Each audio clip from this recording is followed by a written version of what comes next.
Hello, listeners and readers of AwardsWatch.com. This is the Awards Watch Podcast, episode 312. I'm your executive editor, Ryan McQuade, and joining me today is our editor-in-chief, Erik Anderson, You know I ain't queer.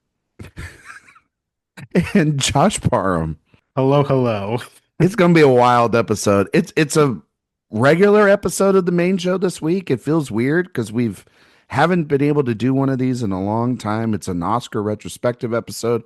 Haven't done one of those in a long time. These pesky film festivals. We've all been to them. Josh has been to a bunch. I've been to way too many. Eric's been to way too many. We've been busy, but now we get to finally be home this last couple of months and some regular episodes coming to you, and we get to go back and do what we love to do here the most, which is these Oscar retrospectives.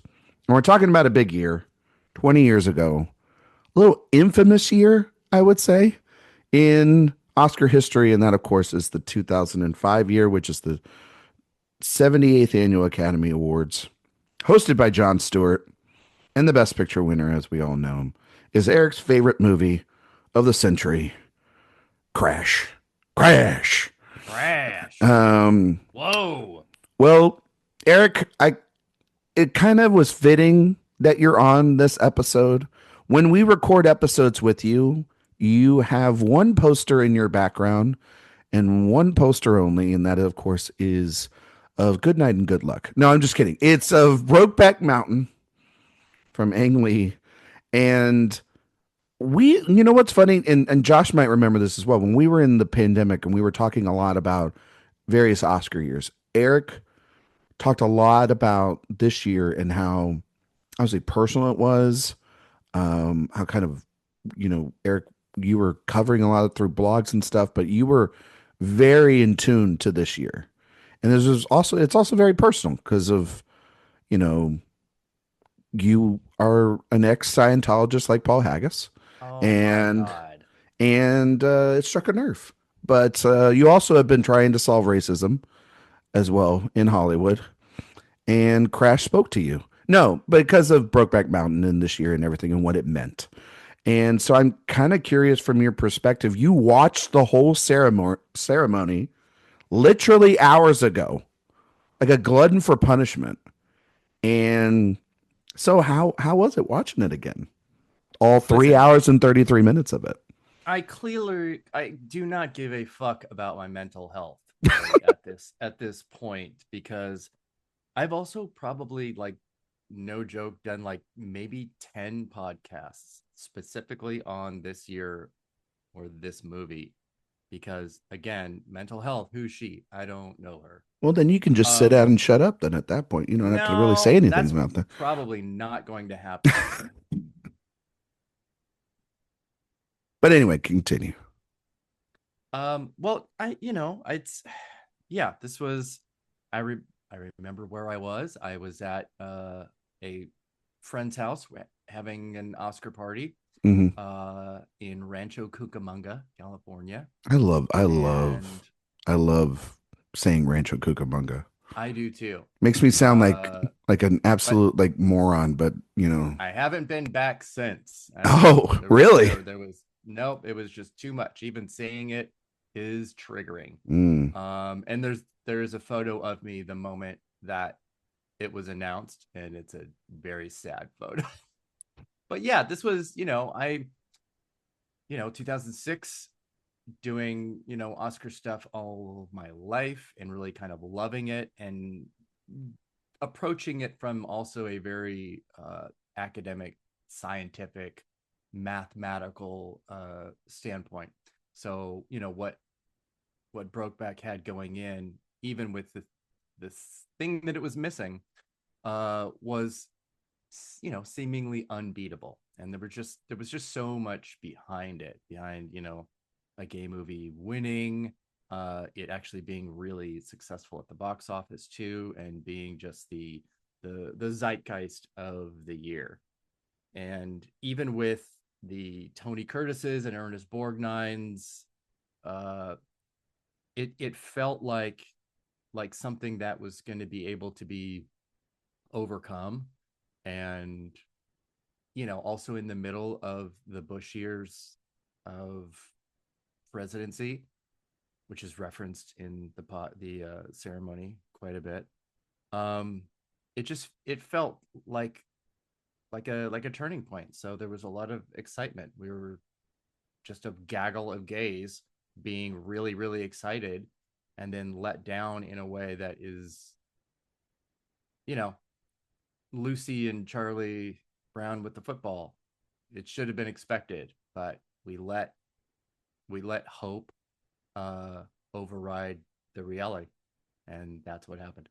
I remember the ceremony being so long. It's such a long ceremony at the time. Usually they were about 3 hours.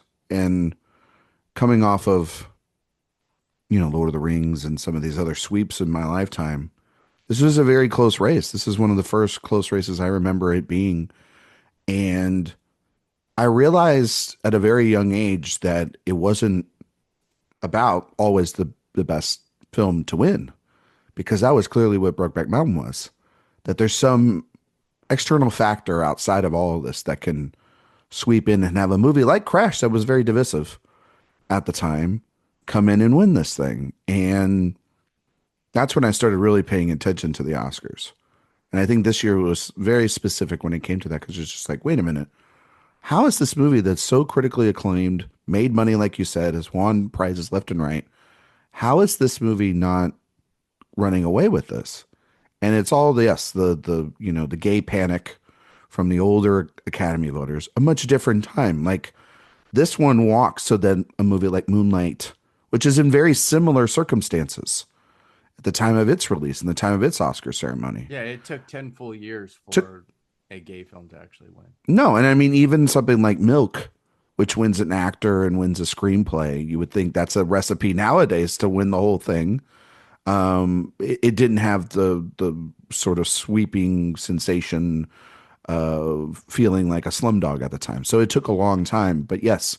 And that's was so interesting too about watching, and you mentioned it, Eric, was this is right in the middle of the second Bush presidency, the Bush term, and Cheney had just shot the person, his aide in the face, his friend in the face. Wow. And great joke in the ceremony with the Bjork dress. That was just right up there, one of the best from Stewart. But yet it was like there was no real answer here. This was the sort of typical old school type of win, campaigning behind the scenes. Obviously, a certain somebody that we can all say who did it. I mean, it was a Weinstein inside job, right? It was like because he was sending mailers out, or they were sending mailers out. It was kind of esque of them, for right? this year. No, but like a kind of like a Weinstein Weinstein didn't have Crash. No, but like Weinstein-esque type of campaign, where it's just behind the scenes, kind of pushing mailers out. I remember reading that they had like some voters had like 3 or 4 screeners of Crash on them. Like that's they were different. That's just pushing that's the movie. no, but there's pushing your movie into levels of insanity that only in that era you could get away with. I don't think you could do that nowadays. Weinstein's level was amping their own film or performance while debasing another. And you don't think that didn't happen here? No, because they had the Borgnines and the Curtises to do it. Yeah, that was just organic. Yeah. Okay. They just I kind of feel like it's all the same. I mean, it feels also very similar to Coda and Power of the Dog and Sam Elliott and all those comments. But again, I think that was organic. It's organic, but they're also not going to not.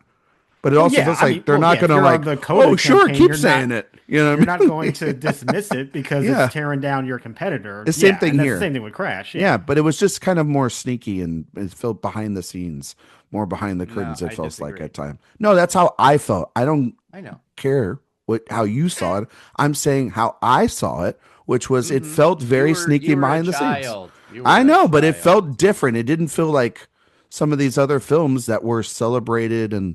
Even listen, Crash, I mean, is not a film like I think like when I was growing up and saw Chicago and it was sort of everybody saw it and everybody loved it and had a lot of acclaim. Same with Lord of the Rings, same with a lot of these films. Like I understood why those films went. I never understood why this one won. It never made sense to me because even like something like Good Night and Good Luck, even like Capote, even Munich, Those felt like those were very celebrated films. And then there was this fifth film that's in this race, and one does not look like the other, and then it ended up winning. So it was very like, that's got to be something else to it outside of this. Yeah, and there's all these factors really going in was the SAG win. Yeah, which is crazy. That was a big deal. Yeah. Josh, your memories of this year? Well, this is during the era when I would say that my like Oscar award season obsession really was at its peak. Like, I do think from like '03 to '09, sort of my teenage years is when I was really like knee deep in gathering information and watching precursors and all that. And I remember when Brokeback came out, especially being like 15 years old, and it's like, wow, this gay movie might actually win Best Picture, and it's popular and it's making money at the box office and winning awards. And like, yeah, I couldn't tell anybody how excited that was making me feel at the time, but it was, very delightful to see that. And I still distinctly remember being in my bedroom and of course I had all of my papers out of my predictions and crossing things out. And then we get to Best Picture and Jack opens that envelope and he says crash. And I distinctly remember just being like frozen and dropping the papers and just being so crestfallen and so disappointed by that. And looking back on it, I feel pretty confident I would have predicted Crash to win Best Picture based on what Brokeback got. It's very obvious in hindsight that it was in trouble of losing. So, but at the time, it was devastating. But I honestly think that has kind of helped the movie in some way. Its reputation has actually persevered much more than Crash has, certainly. And yeah, I think it losing then paved the way for people to be like, no, we have to recognize something like this in the future, and why A Moonlight does come about later on. So as disappointing as that result was at the time, it did feel like the universe kind of had a plan and everything does sort of work out. The legacy of both of those movies are appropriate now. So I think it's good. But yeah, at the time, horrible to witness. Yeah, I don't see Crash getting those 20th anniversary re-releases in the theaters like Brokeback did earlier this year. Doubtful. Yeah. You know what I mean? I mean, like I saw that earlier this year in the theater, and it was like, yeah, when are they going to do Crash? Yeah. When's don't Eric think Paul do Haggis a Q&A? is coming back for a Q&A or anything. I don't think so either. That's why I don't think he's on the list anymore. Every aspect of that movie has not aged well at all. Oh, it's a bad movie. But at the time, I did like it. I was 15 in my in my defense, but I do think there are some things about that movie that are good, but the ultimate problem is just it's such an ugly movie. Yeah. And I really mean that just like in its soul, because its message is really everybody's a little racist and therefore racism isn't a problem. Not like, and this is the way that we can fix it through mutual understanding. It's really just like, don't bother about trying to be a better person because we're all kind of terrible and you should just accept it. I mean, that's true. Yeah, in real life, but I think they took not for a Avenue movie. Q to a serious place. Yeah. And that this is actually a dramatic interpretation of Avenue Q. Yeah. I remember seeing it. Honestly, in retrospect, Josh, I agree with you because it kind of just made sense for it to win. Coming off of $1 Million Baby the year before, Haggis being in the award season, it's one of those typical, like, carrying over the love of that as well too to this next project that he was on. Just kind of this ascension of this guy that then once he won these Oscars, everyone realized, oh shit, he actually has no juice in the tank. And hasn't really made a movie even close to this. He did like In the Valley of Ella, like in '07, if I'm not mistaken, or he wrote that. I think he wrote it. I think he wrote that. And then he did that Russell Crowe movie that's like really bad. If you guys remember that one, like it's the next three, way more specific. The next 3 days, say Russell Crowe movie that's really the next bad. 3 days, I think was what it was called, right? If I'm not mistaken. Yeah. That one was one of the fucking worst movies in that run, where you could see Russell Crowe getting to become the post-exorcist in real time. But now, we can talk about, I think, some of the below the line stuff. But before we do any of that, I love to do a game. I always love to do a game, especially when we have only a couple people in this room. And what's so great about this year is when I was looking up the movies, It's just a wide range of stuff at the box office this year. So I want to do the box office. It's a fascinating box office. And I'd like to do it with you guys if that's okay. So the top 10 worldwide box office. Josh, Eric, you have each other as lifelines, so you guys can help each other out here.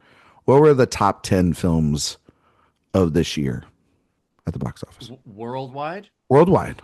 Mr. Worldwide. Yes. Harry Potter and the Goblet of Fire. That's number 1. That's correct. Star Wars Episode 3. Yes. Revenge of the Sith. That made $850 million and was re-released earlier this year. Yeah. That's 1 and 2. Eric's right up to the bat. Is Narnia there? Yeah. This is where the Oscar winners come into play. Exactly. And this is why I'm starting to do this, is because Oscar winners in box office used to actually, correlate a little bit. Yes, this is The Chronicles of Narnia, The Lion, the Witch, and the Wardrobe. Number 3. This is one of those fascinating years, though, because not only were the awards so evenly split, it was 4 movies won 3. Mm-hmm. It was so distinctly above the line, below the line. Yes. With the critical favorites and box office favorites, like they split. Yeah. Because then it was like King Kong and War of the Worlds. Well, are you saying that King Kong and War of the Worlds are on this list? Yeah. Okay. Yeah. All right. So that's 4, which is War of the Worlds, and 5 is King Kong. Yeah. Wow. So that's the top 5. Eric's got the top 5 so far. Josh, you want to do 6 through 10? Geez, I'm trying to remember what came out in 2005. I'm trying to think about any sequels or anything. I don't remember any of this shit anymore. There's a remake. There's a start of a franchise. There's an iconic duo film. It's that start of the franchise that really... 2 starts of the franchise, honestly. Yeah, but one of them that really kind of blew the doors open on the comic book universes. Yeah, it's one of those big ones. Being a thing. Yeah. Yeah, Batman Begins. Yeah, that's number 9. Nominated. Yeah, Christopher Nolan, if he's got a movie, it's usually in the top 10. Usually. Generally, yeah. Well, that was just the start of it. That's the start of it. Here, it's only one way to go but up. Number 6 is the animated movie, Josh. Is it one of the nominees? It can't be. It is not one of the nominees. It's not one of the nominees. No. But it has a connection to an infamous slap. Oh my God. It does. As well as an infamous divorce. Yes. Kind of a prequel to that. Kind of a prequel. Yeah. There's another one. Yeah. I don't know. What is Josh, it? I'll give it to, or Eric, do you know? Yeah, Madagascar. Oh, right. Chris Rock and Jada Pinkett Smith. That's when they started their feud. Because at first I was thinking of Shark Tale, but that's 04. That's I remember 04. that. Yeah. And then 7, Eric was. You just talked about it. An infamous divorce. Oh, I was talking about Madagascar being Noah Baumbach's divorce. Oh, right. From Jennifer Jason Leigh. Well, there's that. Yeah, that's fair. 3 to pay for it. That's true. That's fair. But no, the real divorce, and it was funny because we were just watching, Oscar stuff when we were down at AFI, and I told you guys I was watching just nonstop clips and pieces from before that, and all these relationships are just gone. Now completely gone. And obviously one of those was Brad Pitt and Angelina Jolie. And when Mr. and Mrs. Smith was a big deal. Mr. and Mrs. Smith made $487 million at the worldwide box office. It's a fun movie. It seems kind of low. It's a fucking great movie. It's a great movie that I wish had 5 more minutes to help its ending. But other than that, I think it's really good. That feels like such a low number, though, for worldwide. When 2 more. You think about and consider. Yeah, consider the magnitude of what it was at the time. Yeah, it played like gangbusters on video at home too. I bet. Oh, I'm sure. Number 8 is a remake, and number 10 is a romantic comedy, which is wild for a worldwide top 10. It's not when you consider who is the lead of this.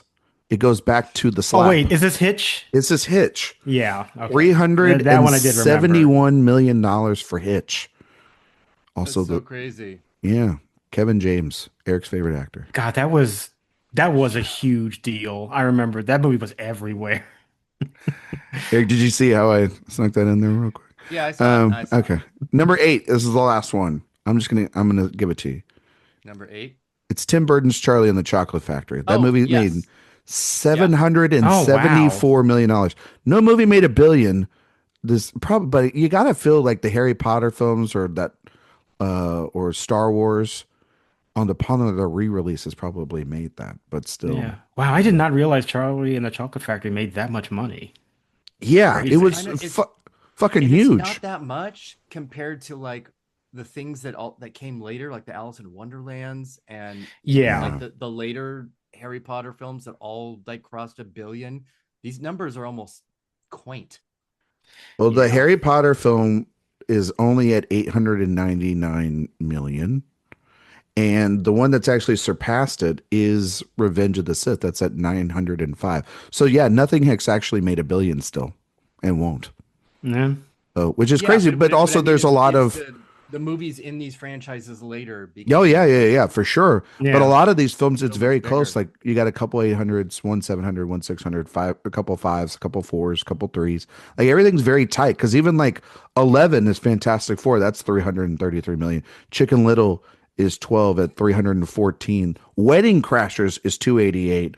Robots is 262, and Constantine was 230 million dollars.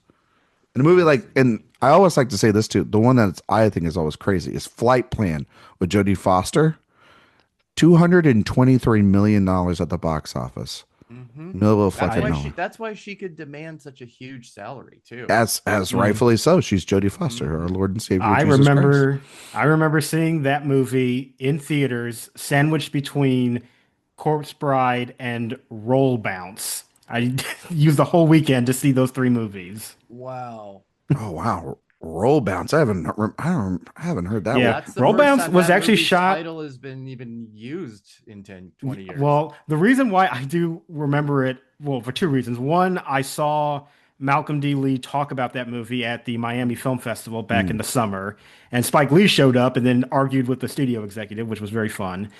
Eh, but also, that movie was shot basically in a neighborhood that's like 10 minutes from where I grew up, so it was extremely close. So it's kind of hometown pride a bit. Before Very we cool. get into the shoulda, coulda, woulda game, I want to ask about Below the Lines. Eric, you made a great observation that I wanted to bring up here in Below the Lines, and we can talk about some of these categories real quick. Is that there is a massive distinction between those box office films and big budget spectacles, and a lot of films also that are really pushing it in terms of what you can do between the practical and special effects at the time, in the middle of this decade. And I think that shows up a lot in the specialty categories here in the in the bottom half before we get to the top 8, which is very much lifted by the best picture winners or the serious films or narratives or whatever. Josh, is there a category you'd like to kind of look at, and or one that caught your eye when you were looking into this? I think the one that I would mention is, and I think just because mostly the people that are nominated here is cinematography, because I think that is an incredible lineup with all of them just wonderful DPs. I love them all. I'm sad that Rodrigo Prieto is the only person in this lineup who doesn't have an Oscar Yeah, and probably should have won in this lineup personally and have like two or three others, in my opinion. He's like one of my absolute favorite working cinematographers. But I mean, Wally Pfister, Robert Elswit, obviously Lubeski, Dion Bebe. Like, I think those are all really, really great cinematographers. It's one of the stronger lineups I think the category has seen. I think we got to put like a missing persons report out there for Wally Pfister. Like, what the fuck happened to him? Like, Transcendence, did he get sucked into the machine in that movie? And like, I think what he's doing happened to TV him? now. I think Like, that's where he's at. he gets, and also like he made that movie and then just got absolutely ditched by Nolan for maybe a better cinematographer. I kind of think so. Yeah. Yeah, I always thought that Rodrigo Prieto was going to win this Oscar. It's just such a beautiful Hmm. movie, Brokeback, and that Yeah. was a sign on the telecast. I was like, wait a minute. For me, I was like, oh no. But Memoirs of a Geisha, I remember, I haven't seen the movie in a long time. But I remember it being very pretty, but then also like a Martial film being also like kind of all right, fine, whatever. Yeah. You know? But Eric, did you have a category or two? I mean, I was going to also mention cinematography because I think Prieto's work in Brokeback is fucking exquisite. Yeah. But even as a person who likes King Kong, it taking every win from War of the Worlds is something that I never can sit well with, because War of the Worlds is such a spectacular film, and its integration of visual effects and practical effects. I think the sound in that movie is just incredible. Oh yeah, unbelievable. Yeah, the sound too. I think they could have thrown it something. It's just, I don't know. At least sound editing would have been great. Yeah. I would have loved that. Just for the sound that the ships make, like that low hum, just for that, it should have won. Yeah. Everything, just the ship with all the cars that's turning, just every I love that film though. We covered it a lot on the Jackson episode earlier this year with Sean Fennessy about King Kong, and just how that movie is such a tech player at the time, but over the course of its 20 years with updating it on 4K and all this stuff, it just has lost something. It looks so glossy, and it kind of leads into the Hobbit stuff. And then you watch World of the Worlds, or even, like some of the special effects in the Chronicles of Narnia, that it holds up. And there's also just a ton of other blockbusters that have through that year that you could have awarded. But King Kong was such a loud, also just it was a late breaker. It also was such a success. It's also Jackson carrying the love of Lord of the Rings with him. Yeah, and this Kong as well too. Itself, I think, was the signature thing of like getting emotion and like Kong and the T-Rex scene alone is like one of those where it's just like, I get what you're gonna do this based off of. I understand why, though, from a voter standpoint, they're just like, oh yeah, that's the one thing that sticks in your head. Like Jurassic Park nostalgia too. Yeah, a little bit. Like, a little bit. I get it why it won, but I did rewatch a bit of it, and that was much rougher than I remember. It's really rough. Yeah. Yes, which is why War of the Worlds holds up so much better. It really does. It really I mean, just the movie itself is rough, because it's like, man, Peter Jackson just sort of refusing to come any kind of acknowledgement about how problematic that material is. And it's like, you love this movie so much that anything that is maybe an issue, he's like, nope, not interested in it at all. It's like, this is weird, man. It's really weird.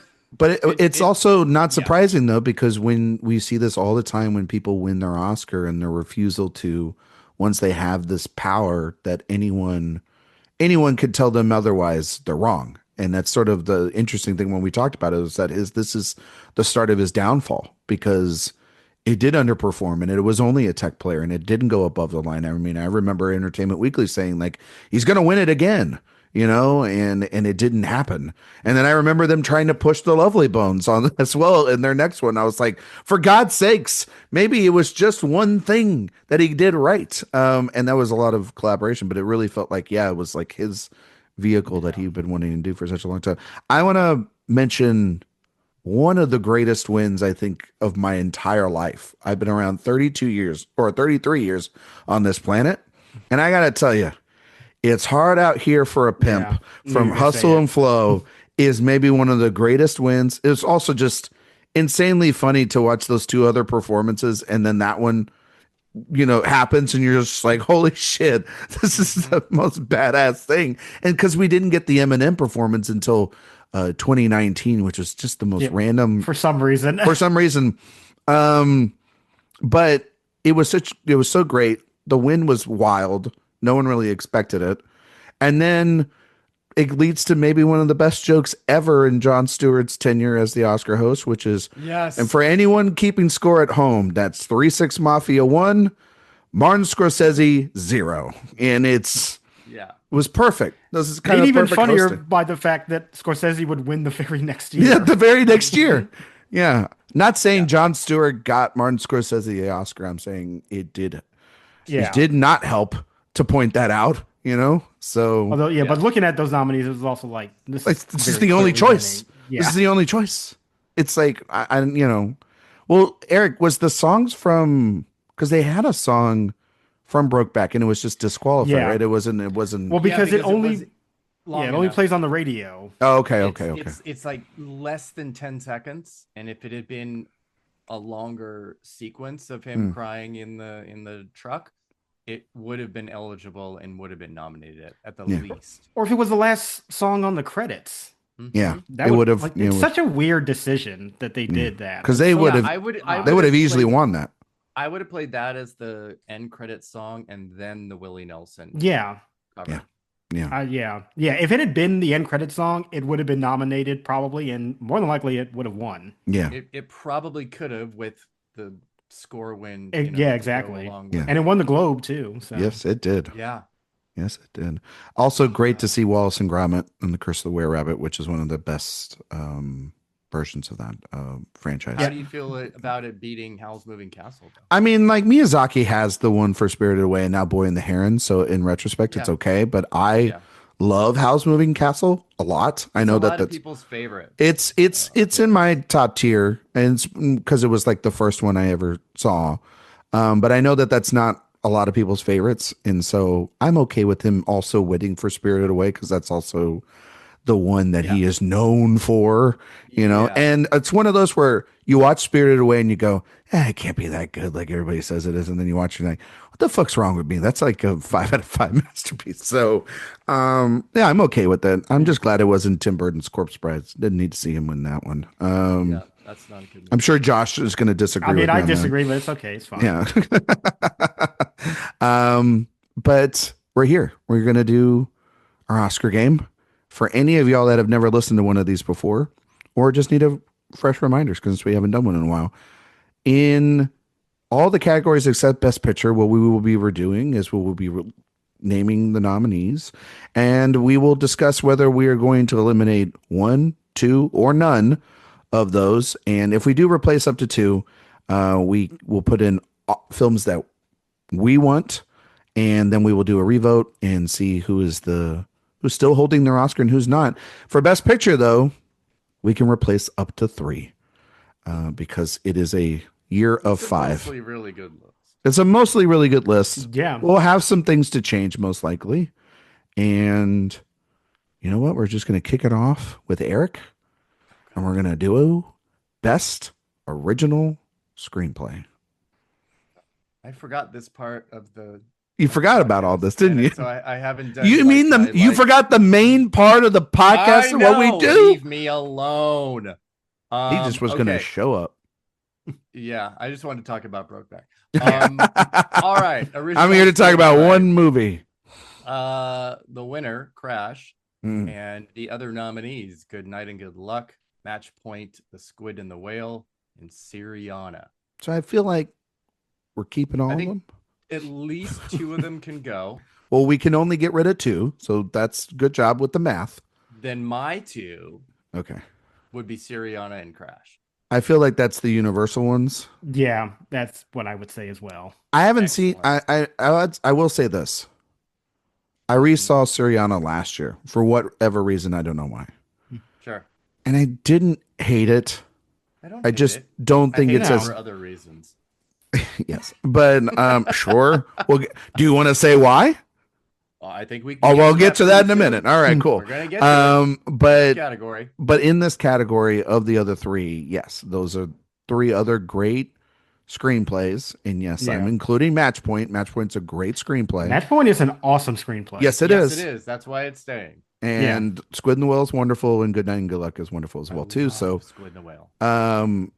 And they play that at like the opening night in the park for Telluride too. I believe they played a screening of The Squid and the Whale there, outside, where we had dinner. Did they? Yeah, they did, and it looked great. It looked like that's a fun movie to watch with an audience.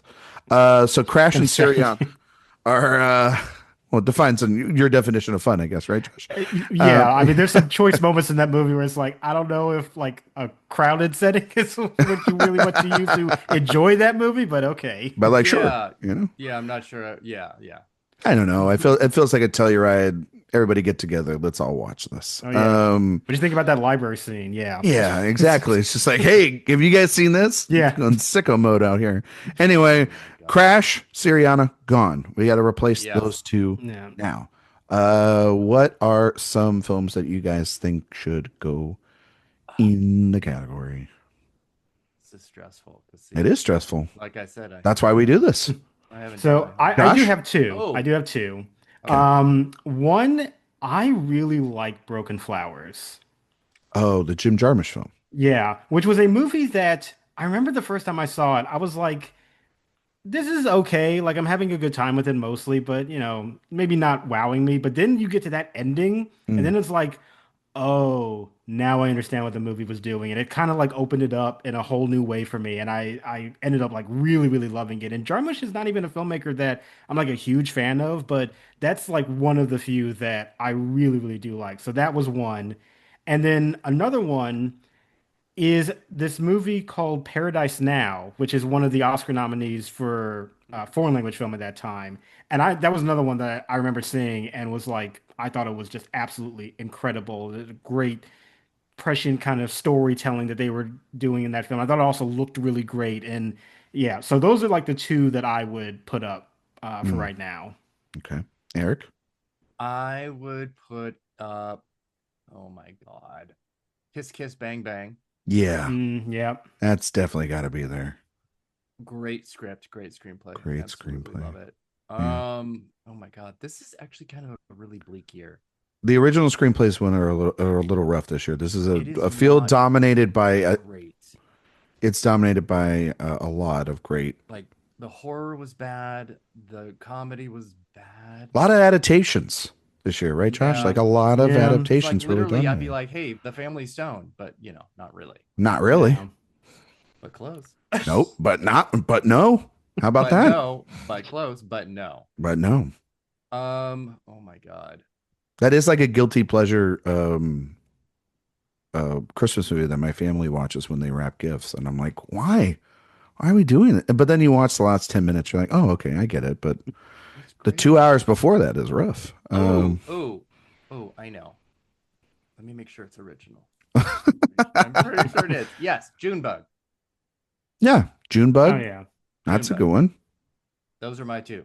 Those are your two. Okay. Yeah. I would go. See, when I was doing research for this, Josh, as you know, there's always movies we have to kick over to because we do when the movie was released. yes. And so I saw early when I was doing a list, I was like, oh, Brick from Ryan Johnson came out. And I was like, nope, that's 2006. That's 2006. And I went, son of a bitch. I've made that mistake before too. Yeah. And so I had to just scratch that off the list. If it did count, I would absolutely have thrown it in. Yeah. Oh, for real, for sure. I would throw in obviously Kiss Kiss Bang Bang, and then this movie came out this year, right? Thank You for Smoking. This counts for this year, if I'm not mistaken. Isn't that was that a 06? Is it adapted? Yeah, I think it's also 06. Wait, is the New World's original? Yes, the New World is original, I believe. Oh, well, let's throw that in there. Let's throw the New World in there. I like that. Those would be my two. The New World and Kiss Kiss Bang Bang. Be in other categories. Yes, it is. Thank you, Erik. I like it when a plan comes together. Sorry, Josh. But no, I think I know what I'm up against. So, Josh, your films were again. The two that aren't getting picked, Broken Flowers and Paradise Now. I would say this about also two original. There's a lot of comedies that are from this year. There's like the 40-Year-Old Virgin was this year, if I'm not mistaken. Yeah. Yes. Wedding WGA Crashers. Yeah. Like we mentioned. So I don't. Roll Bounce, obviously.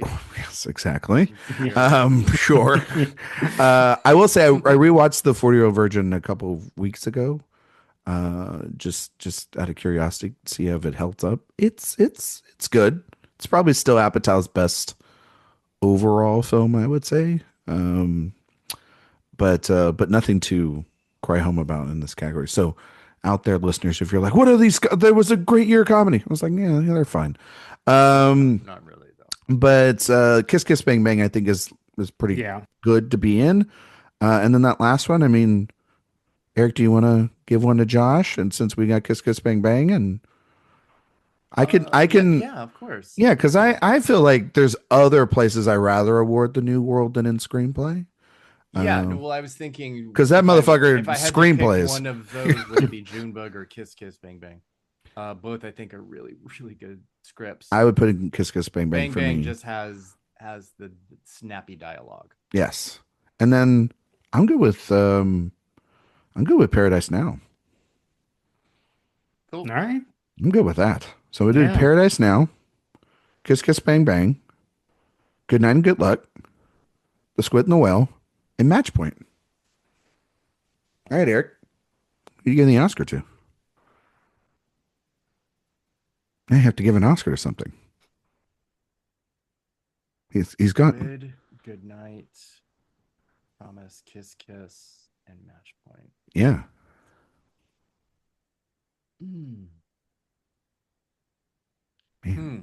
Man, we really stumped him here, Josh. I think I know where you would go with this.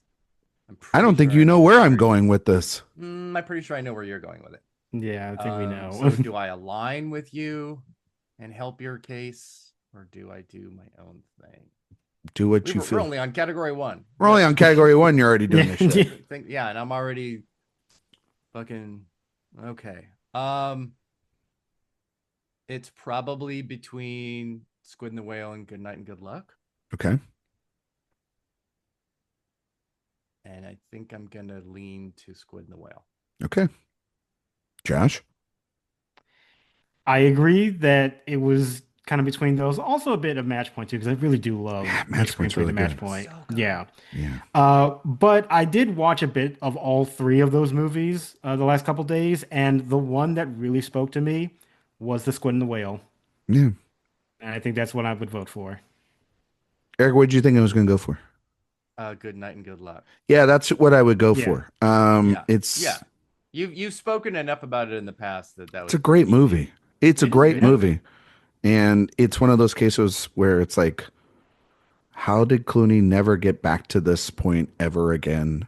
Because as a director or writer, it's so weird. It's so weird. Picture later, but yeah. No, I mean, like it's just he never gets back and to not even being a producer on this. No, which is crazy because Brent Heslov was his partner for everything else. Yeah.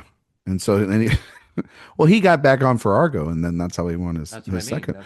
But I don't know. I think that this is this is like one of those kind of crown jewels in his career, and him and Heslov really just make a great screenplay. But I love The Squid and the Whale. That is a phenomenal screenplay from Noah Baumbach, and hey, looks like Noah Baumbach's an Oscar winner here. Might have been part of my plan. Might have been part of your plan. All right. Well, he ain't winning one this year, so you might as well give him one from the past. Highly unlikely. Highly unlikely. Okay, I'll do Best Adapted Screenplay. The winner was Brokeback Mountain. The other nominees were Capote, The Constant Gardener, A History of Violence, and Munich. Honestly, a really good category. Yeah. I really would only take out one. I think there's a case that they could all stay. There's a case that they all stay. I would take out one. What one? I take out The Constant Gardener. It's probably my weak one. That is what I was also thinking. Mostly just because would be my 5th. I hardly remember anything about The Constant Gardener. Like I remember it being fine, but it's the one that I just have the least memory of and also the least amount of passion for. I remember it just being a very solid thriller. Yeah. And there's It's fine. Yeah. And that's totally fine. Adaptations of John le Carre's work are really difficult. So always a little extra points for sticking the land. But I'm okay with dumping Constant Gardener and keeping the rest and then finding the 5th. Okay. All right. Well, then it's dumped. Yeah. Peace. And so now, what do we nominate for this category? I mean, I have several. We'll throw one out. I will put in Pride and Prejudice. That's the film I was going to put in. I will put in Batman Begins because I do think it's actually really well written, and For the most part. I think the David Goyer stuff that seeps in is like really stupid. It's Like the fair. giant microwave that heats up Evergreen. the water. Like what? Yeah, evergreen Stupid, but statement. all right. Yeah, I know. Would you guys nominate War of the Worlds here? Would you consider it? See, I am one of I'm those just people that do asking. struggle with the third act of that movie. Yep. I do have to admit. I do love it overall, but I struggle at the end. I feel like it's more an achievement of Spielberg and the performers than the script itself, Yeah. which is fine as an adaptation. Boy, there are so many remakes and stuff this year. Goodness gracious. I'm telling you, it's a year aplenty for them. Yeah. Another one I would throw out, I actually do like the screenplay to Jarhead. Okay, I knew that was gonna get a reaction out of Eric because shocking, right? I knew that was gonna happen. But yeah, like He was like, "Wait a minute, Jarhead, excuse me." Yeah. Another movie that's going to come up later. Yeah, I because especially bet. as like a war movie, we've seen so many of them, but it really does take a different approach to that conflict because you kind of have to. And I think as a character piece, it's really, really fascinating. So that was one that I would mention. Yeah. Absolutely that. Yes. Absolutely that. Just trying to look. There's a lot of stuff that I mean, this lineup is just so. Yeah. It's a very strong lineup. Yeah, it's really good. History of Violence. Oh. History of, yeah. I mean, did you get that? Did you guys get the 4K of that yet? Not yet, no. Oh, it's what an impeccable transfer. I mean, like, water is wet when it comes to Criterion taking care of things, but my God, just great stuff. Okay. So do we have one that we ever kind of of the one that we're landing on. Yeah, the one that we're landing on here? I kind of feel like Pride and Prejudice makes the most sense. Yeah. In an Oscar lineup, yes, it makes the most sense.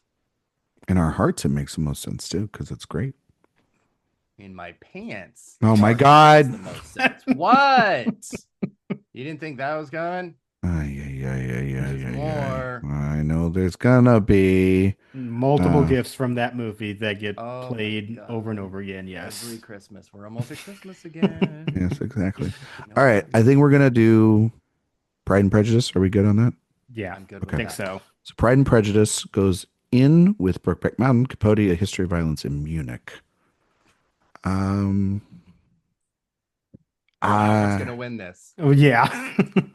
Josh, I'll start with you.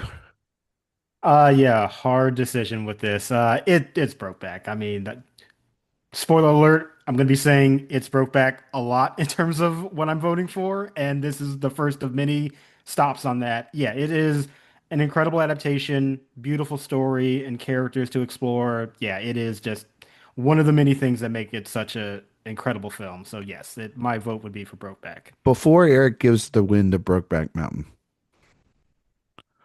I will like to say that all of these screenplays that we have nominated are perfect. Perfect screenplays. If it was not for Brokeback, I would probably pick Munich because I love Munich. I think the screenplay to Munich is wonderful. I think, honestly, the screenplay to A History of Violence is... I mean, Eric, you talked about also Le Carre being difficult to be adapted. I mean, Pride and Prejudice, Jane Austen. It's not easy. We've seen that in recent memory of it not being able to be done well. And then Capote, which is just, it's a biopic.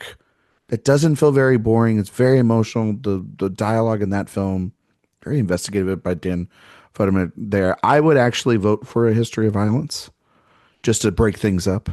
But obviously, yeah, it's Brokeback Mountain. Like that's the easy winner. But I just think A History of Violence is such a unique graphic novel and it is. And what an adaptation of that material. It has all the dark kernels of the graphic novel with still feeling like a dramatic thriller narrative film. So it's I don't know and the fitting two things perfect. get to be their own Yeah, thing. and then the third thing is then it feels perfectly within the wheelhouse of something that David Cronenberg would want to do and examine. So it's got all these it's got these layers to that thing that I think is for it to even be an original nominee here is quite something. So, but Eric, go ahead and give the win over to Brokeback Mountain. Like, I mean, like Josh said, it's Brokeback Mountain. We're going to be saying that a lot because part of doing all of this is to right the wrongs right of the past. To wrong the rights. Yeah. Well, gay rights and gay wrongs. Yeah, exactly. We're doing today. There you go. So, okay. Well, Brokeback Mountain, you keep your adapted screenplay Oscar. We're not taking things away from that movie today, it feels like. It's not losing any of the ones that it won. No. Well, no. Josh, best supporting actor, please. Okay, best supporting actor. Actually, I feel like Eric should have done this one, but okay. I feel like I'm in the crosshairs for taking this from him. All right. So we've got George Clooney in Syriana, who was the winner. Also, Matt Dillon in Crash, yuck.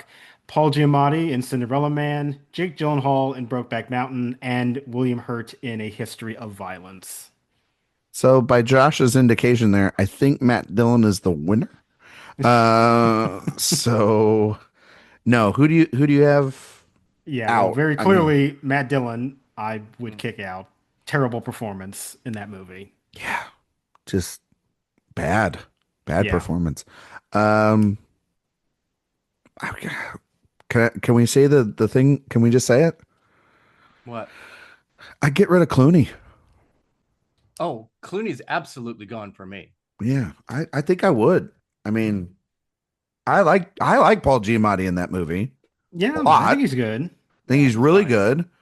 I'm not getting rid of William Hurt. He's phenomenal in Absolutely not. It's a great nomination. And See, then I actually don't love William Hurt in that movie, but I think Clooney is still, I would rank below him. But William Hurt, I get what he's doing. I'm just not particularly on that wavelength as with a lot of William Hurt stuff, honestly. Not really was an actor I was in love with, and I don't love some of the choices he makes, but I would still say between him or Clooney, yeah, Clooney is the one that can go. Clooney's better in Good Night and Good Luck than he's in Syria. He's absolutely better in Good Night. That is correct. So Thank you, there's Eric. I agree. So okay, that was quite easy. So George Clooney, you still have one for producing, even though Mark Johnson won't believe that you actually have that Oscar.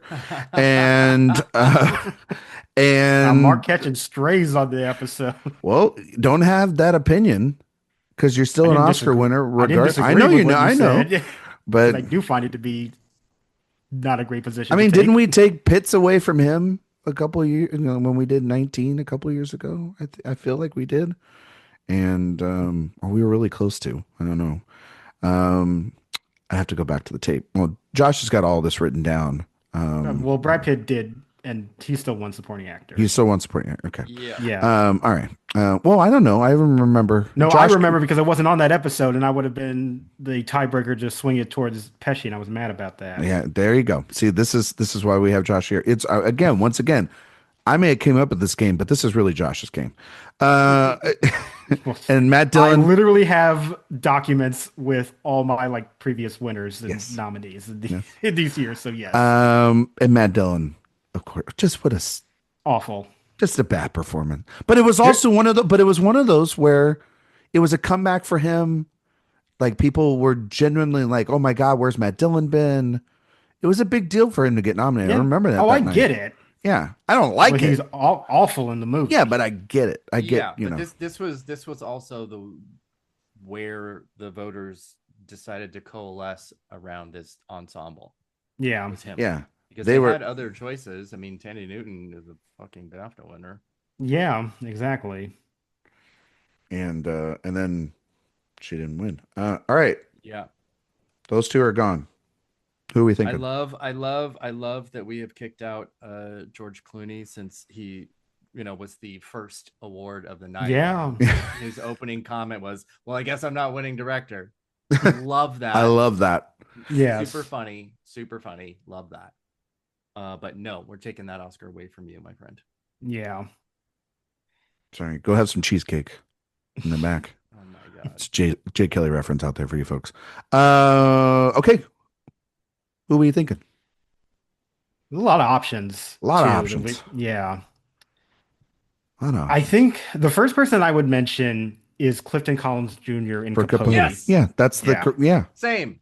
Yeah. Which I think is kind of like shocking that he really wasn't mentioned that much throughout the season. Like, It's stupid. Given how big that movie was, and he's a major part of it. I think he is so good in that film and so quiet and reserved, but you can tell there's a lot going on underneath the surface. And so much of what you get out of Hoffman in much of that movie are the scenes between the two of them. And it's an essential component to appreciating Hoffman's performance too. And yeah, I think he is absolutely great in that film. 1000% agree with you, Josh. 1000% agree with you. Erik? Absolutely. I that was probably my number one pick. Okay. I love him in this. Oh my god. Erik, what are you thinking? Randy Quaid for Brokeback? I hate you so much. Because you share a lot of political. I'd rather nominate Rodrigo Prieto for his wordless trick in Mexico 2-second cameo than Randy Quaid. Good for him. So yeah, I'd watch that movie. Who wouldn't? Who wouldn't watch that movie? I don't know. Maybe Jesse Eisenberg. He was on my list. Squid in the Whale. I think. Yeah. I mean, I love that movie, and like I do too. everyone Yeah. in it. So I'd be pretty on board with. Is Matthew McFadden for Pride and Prejudice on the board? Would you count him? Yes. Yeah. Yeah. Put him on the board. Put him on the board. Yeah. Who else? Can I throw out Ian McDermott for as the Emperor for Star Wars Revenge of the Sith? I still remember those FYC ads where they were trying to make that happen. Yeah. Because if nothing, just because Erik sends me those gifts every now and then when he has to make a decision for the website of unlimited power.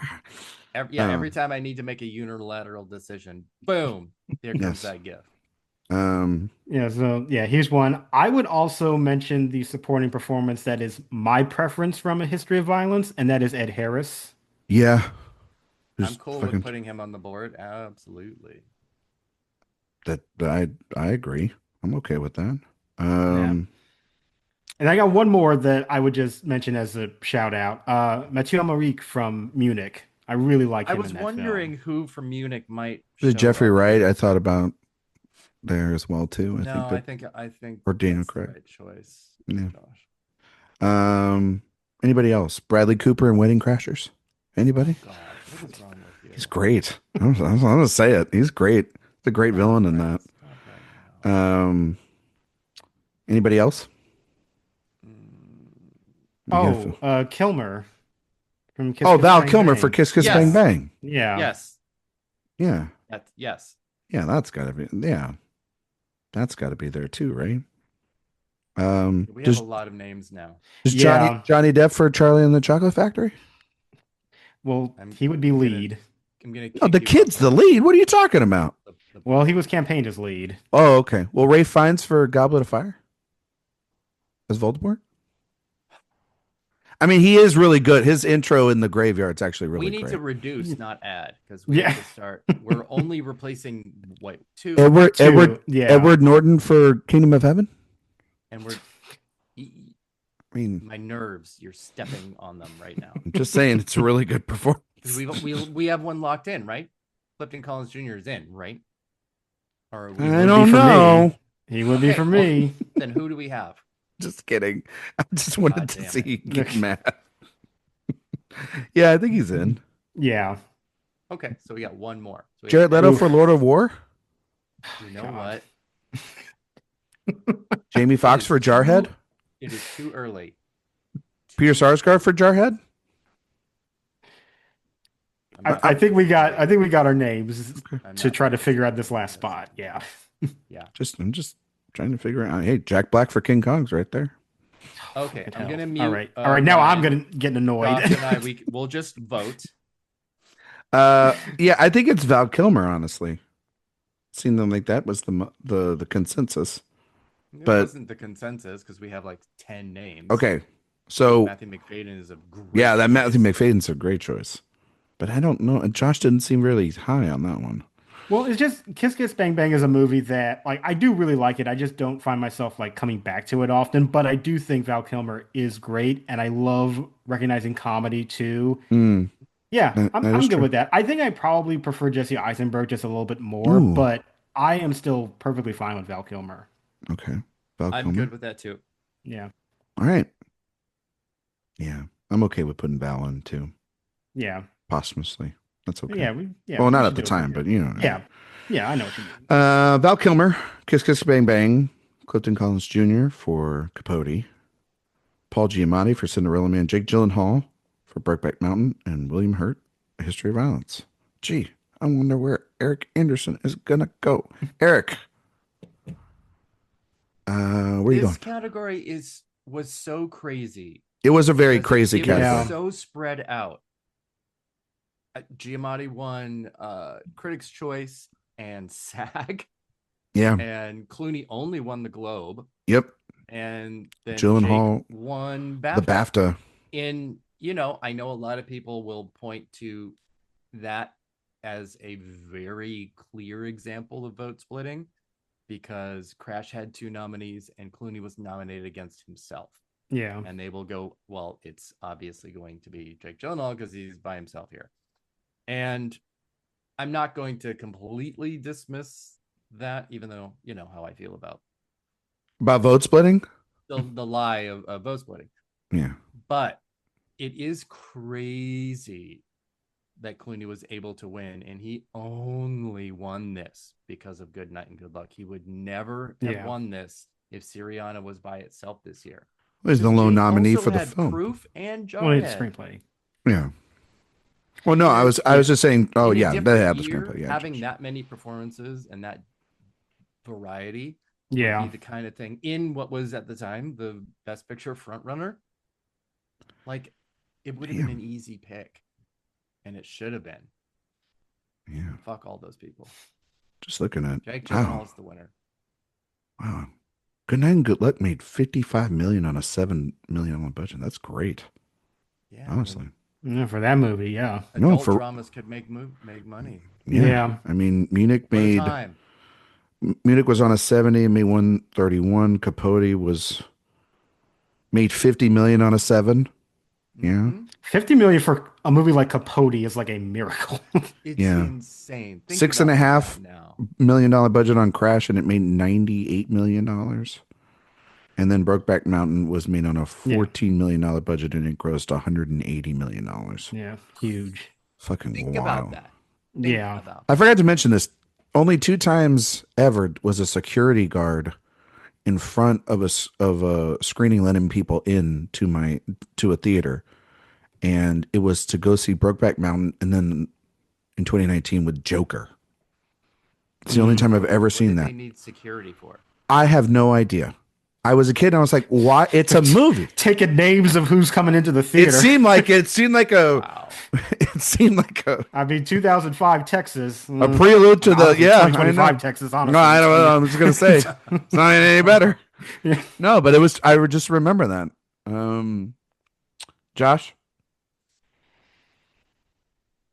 Okay, so I have to be honest that Clifton Collins Jr. being in here makes it really, really difficult because I do love that performance so much. He's a wonderful guy too. I met him a couple years ago. Just an absolute sweet. We talked about this performance a lot because I wanted to ask him about this and ask him about Hoffman, and he's just a really, really nice, open guy.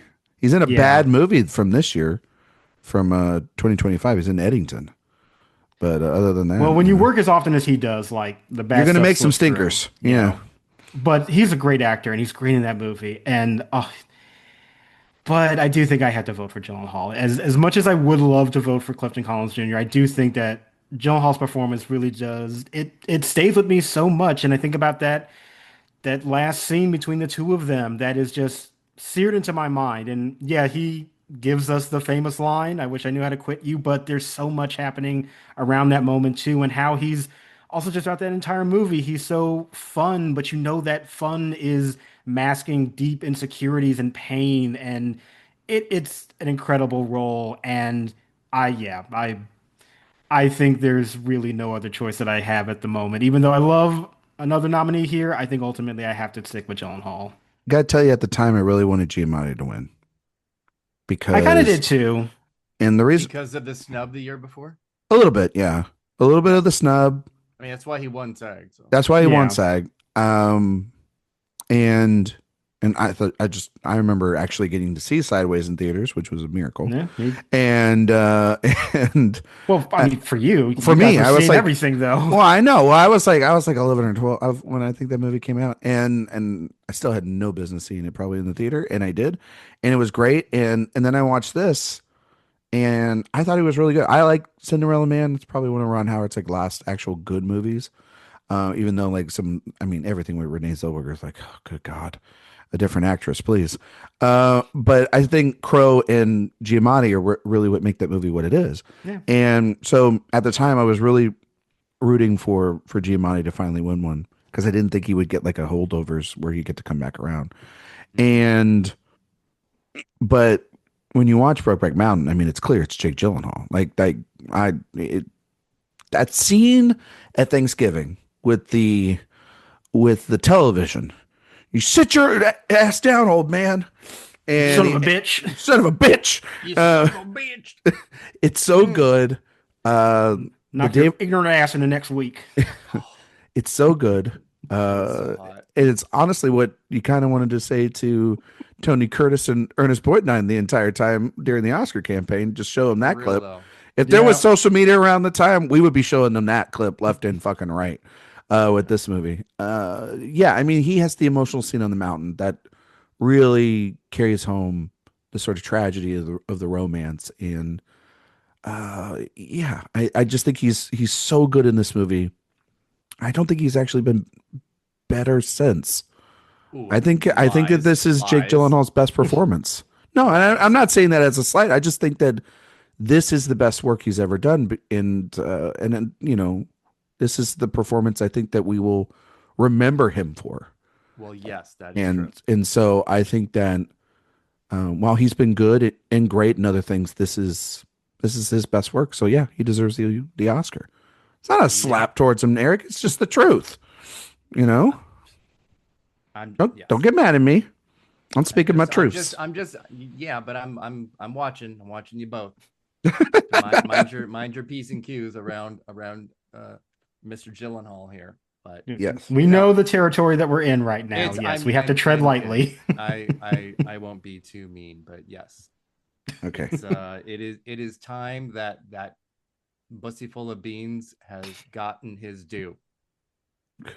Good Lord. The least we can do is give him an Oscar. Yes. We're not going to go down that. We're not going to go down that road with no lube too, except for one spit. All right, not even like a ton of spit. One little dribble. Not even the first. No, but on the first one, no spit though, right? Nothing. You know, it's cold. Just saying he was ready. Yeah, yeah, it hurt. Not necessarily. At least there was unless he, yeah. Well, we don't know that. Well, yeah. The prequel for that has not been made. All right. Josh went for supporting actor. Yes. Eric supporting actress. Okay. Actress in a supporting role. The winner was Rachel Weisz for The Constant Gardener. And the other nominees were Amy Adams for Junebug, Catherine Keener for Capote, Frances McDormand for North Country, and Michelle Williams for Brokeback Mountain. Yeah. Goodbye, Rachel Weisz and Frances McDormand. That's what I was going to say too. Those were kind of the choices. Yeah. I don't know if Listen, I don't know if I kick out Rachel Weisz because. Calm down, Daniel Craig. She'll be fine. She's with Aronofsky at the time too. I was watching the telecast and I was like, yeah. Another one that's gone, and another one. Exactly. But I mean, what an upgrade though for her. Yeah. You know, let's be real. Must be. I mean, my God, what a fucking upgrade from Darren Aronofsky, who doesn't. He's a fucking vegetarian to fucking that leg of lamb that is Daniel Craig. You know what I mean? Wow. My God, you Oh know. my God. And then yeah, Frances. I mean, she'd be fine not being there. She'd be at home. You know. Probably would have preferred it. Her and Theron here are just like some of the more egregious, like we don't need to, but here you are. I've seen Silkwood. Winners. You know what I mean? That. I mean, no shit. Shit. And a much better film, by hands down. Okay, so we keep Amy Adams, Catherine Keener, Michelle Williams. Eric, do you have some people you want to throw in? Oh yes, Anne Hathaway. Brokeback. Yeah, knew she was going to get mentioned. Absolutely spectacular here. Yeah, she's great. She's phone call great. Alone. Oh my God. And she gets to work like 4 different amazing wigs. How she was the only one out of all of them that didn't make it in is kind of heartbreaking. It's kind of heartbreaking. Kind of feeds the narrative that people hate Anne Hathaway, which is bullshit. But you know. Yeah. Well, she got her due later. Yeah, it is weird because you can't even say like she doesn't have a scene, quote unquote. She's got multiple scenes. Is absolutely the scene. It's her moment. Yeah, in the film. Yeah, it's so beautiful. Yeah, no, I agree. I would also say I know there was like some category confusion, but I consider this to be supporting, and I would say Maria Bello in A History of Violence. Yep. Yes. Yes. It was one of those where on the morning I was like, "Where is she?" Because I think category confusion was the problem because some places said supporting, some said lead. I think that was the issue. No, I agree, but it wasn't the first time that she was kind of knocked out. Yeah, and probably should have gotten in. Yeah. Who's gonna say Sandy B for Crash? Because you just did. I dare you. You just did. So, what about Isla Fisher for Wedding Crashers? What about you log off? What about... But you know what? I actually do think Tanawa Newton is good in Crash. I think she has an atrocious like character to try to play, but I think of everybody in that movie, she does the best that she can. And I do like the performance. I'm not arguing necessarily that it's worthy of a nomination, but if we're talking about the one thing about Crash that comes the closest to it, I think it would be her. I don't know if I'm really willing to go that far and give Crash any positive. No, I didn't think we were reinforcement. But I mean, I get it. I mean, she has, I think, also the difficulty of an actress having to play such a horrid character. Yeah, writing is not good. Tilda Swinton, Narnia. No, that's an option. It's okay. Yeah, it's an. What about Gong Li in Memoirs of a Geisha? I was gonna say her. Yeah, when you look at some of these titles that got so many nominations and then nothing in acting. Eric, you mentioned the Family Stone earlier. That's where you could put Diane Keaton. I would put Diane Keaton. She's wonderful in that film. Absolutely. Her or Rachel McAdams, honestly. Her son. Oh my God. Yeah. It's great stuff. She's so good. What do you guys think of Scarlett in Match Point? She's fine. I'm just asking. Yeah. I'm not good, but not passionate. Okay. I'm just asking. Yeah. These are just questions. I'm just throwing them out. This was the era of like her Golden Globe run where she got so many nominations. Yes. Yeah. Gee, I wonder why the Golden Globes nominated Scarlett Johansson at the time. Yeah. I would throw in Rosamund Pike. Yep. That's the one from that film. Yeah. I'm just trying to look at some others real quick. It's kind of tough. We say this every go round, but supporting actress is really rough every year. It really it's really it is the roughest category. It's going to be rough again this year, I think, at times. When you really look at all. Who's willing to say Taryn Manning from Hustle and Flow? Well, it's funny, Eric, that you actually matched her hairdo. Christina Aguilera braids. Oh yeah. My God. Well, it's crazy that Eric's wearing those same braids here today. That's me. Well, Tarashi's up for in that film as well. She's there. I think good. she's there. I like I like the whole, and now this is one for me, but I do think Patricia Clarkson's actually really good in Good Night and Good Luck. And Yeah. her storyline with her and Robert Downey Jr. sort of hiding their relationship is actually really, really good. It's terrible on the stage adaptation. That's the one thing that I have to say about Good Night and Good Luck. The whole stage adaptation that I watched, it's just missing. It's one, including putting himself in the lead was a terrible mistake. Like he should have Yeah. never done that. And we'll talk about that in actor here in a little bit. But okay, so Do we have enough to work I with? think we have enough to work with. Yeah, there's a lot of names. It Yeah. is. So, um, Well, I think Hathaway is in. I think Hathaway's in. Yeah. Yeah. Yeah. And then I think I would go. Where would you guys go? Honestly. I Hmm. I'll let you field that because I don't know. Because you got your one in. Anne Hathaway, yeah, Anne Hathaway. Okay. That's fair. Josh? What do you I think think? I would lean towards Maria Bello. I was thinking so too. That just kind of makes sense. It feels weird that she's not nominated for that film. It's a really good performance. Yeah. Yeah. Let's do it. Maria Bello, Anne Hathaway, Amy Adams, Catherine Keener, and Michelle Williams. Those are 5. That's a good lineup. Josh, Yeah. who are you giving it to? Oh, this is a very good lineup. It's actually pretty difficult It to is. name somebody because I think all of them are pretty great. I think mm, Michelle Williams. Okay. Yeah, All right. I think so. Jack Nasty, iconic. Jack Just for Twist. that. Yeah. Jack Nasty. Um, It's really the look before Yeah. before that line happens. It's that just absolute, oh fuck. yeah. I'm What am I even seeing?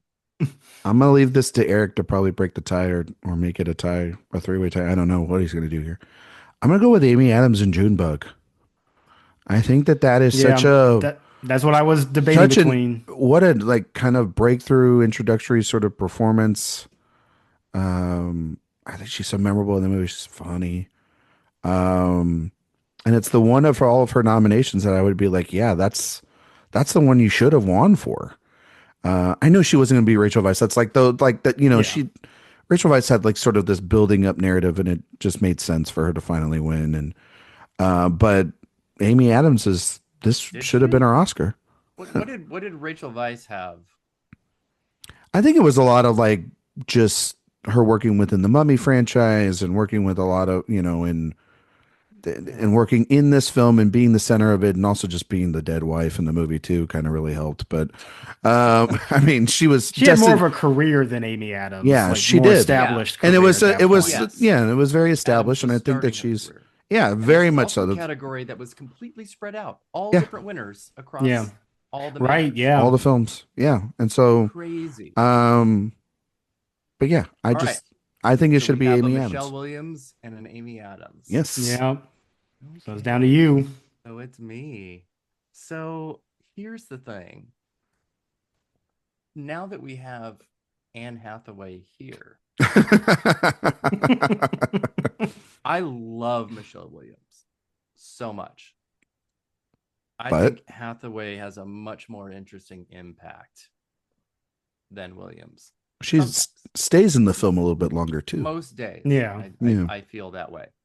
But Williams faces the brunt of the deception and the reality in a Mhm. Yeah.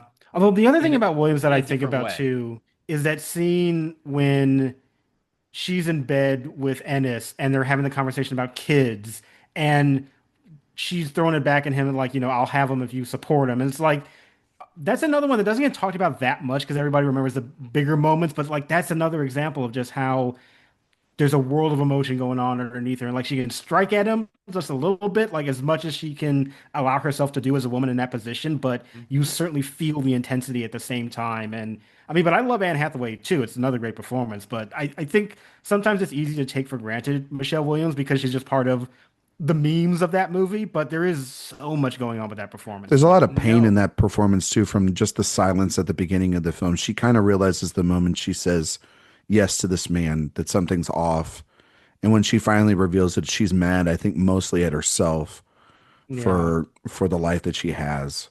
And it's It, taking it, out it that it's a lot of layers to that I don't think it's you're right, Josh. I impressive. think a lot of people sort of just take the memes or they take the clips and they don't really see the stuff in it. But I think Hathaway has a different kind of acceptance. Like she knew about it. You could almost, tell that she's hidden away in the drink and the partying in a different kind of world because of money. And then once Yeah. he's passed, then she can finally accept it or be bitter about it. She's more bitter about it than angry about it, I think. And she's just like, I oh, mean, yeah, she's pretty resolute though, yeah. because she's telling the story of Jack's death in a very direct, almost stern way. Well, she's saying And it also in a way that's palatable for to tell everybody at a dinner party when she knows the truth of, and which is what Yeah. Well, Ennis is seeing, well, which isn't is don't this one like, know of what those the truth scenes? is. Yeah, I isn't think this one of those Ennis things where she knows got what the truth is. direction in multiple takes to say it like one that it is like you're telling Yeah. the truth, one that you're lying, or one Hmm. that you don't Yes. know, and then they mix them all Yes. together. Yeah, Yes. And I we think don't so. know that. And he yeah, doesn't know that. And he's thinking the worst. And that's one of the things that's like so fantastic about But I all tend to believe aspects him of more this than the movie. story she's concocting, I think. Just because well, but Anyway, that, no, well, I'm, that's I'm not. I'm not. That's I yeah, think the worst in that time in that yeah. situation. Yeah, probably thinking the worst is probably actually correct. But anyway, back to what you were saying, Eric. I'm sorry. I'm just trying to really like decide, am I going to make this a three-way tie or am I going to break it? Because if I'm going to break it, it's going to Amy Adams for me because I Which I'm fine with. absolutely Those were the two that I was adore battling this between. Yeah, performance. I feel bad that it set her on a path of nonstop losing, Oscar but hunting. well, that's not our fault. yeah, but maybe if she had won, we wouldn't have, things like Vice and Big Eyes and I don't know, like Oh just man, big eyes. other things that Hillbilly Elegy, that yes, and we because I wouldn't feel have like the she's been country we have now. kind of hunting after it in a way that Michelle Williams doesn't feel like that's No, been even her well, even though trajectory, even though she has 5 nominations. yeah, but she's also working in films that aren't. I don't know. It's not. But It's everybody's different. It's weird. one of the great things about doing this is that we get to create our own reason for doing Yeah, it, and not picking Anne Hathaway is an okay thing because she'll have one in 2012. Yeah. So then do I go with Michelle Williams or Amy Adams, who both have tons of nominations and haven't won, and who deserves it more? And is it for this or is it for the narrative of their journeys? Hmm. Um, Williams definitely has better films nominated Hmm. than Amy Adams. Um, I just love this as like a debut breakthrough kind of thing, really, for her. So this is harder maybe than I thought that it would be. I want to go Amy Adams. All right. all right, There it I'm is. good with that. Yeah, I love it. Look at those I love it nocturnal so animal co-stars getting their Oscars. Oh my God, that's yeah. right. Yay. The billing of that movie would have Did been. Aaron Taylor Johnson make a movie this year? Maybe we can get him in there somewhere. I don't think he was age appropriate, though. That didn't stop his wife from still being with Oh him. my God. Okay. Wow. What's the next category? Holy shit. Best age gap. Well, yeah, Let's best go. age gap. All right. Well, both very tough categories coming up here. Best actor different reasons. Best actor in a leading role. The winner was Philip Seymour Hoffman for Capote. Terrence Howard for Hustle and Flow. Heath Ledger for Brokeback Mountain. Joaquin Phoenix, Walk the Line. Darius Strathern for Good Night and Good Luck. You can make the case that this is a pretty perfect lineup and you don't need to touch it. And Yeah, you can make that argument. but I You'd be don't wrong, but you could make it. I think it's actually I think it's call it a perfect lineup. It's a No. very good lineup, I would It's a say lineup that. that could go unvoted. bothered.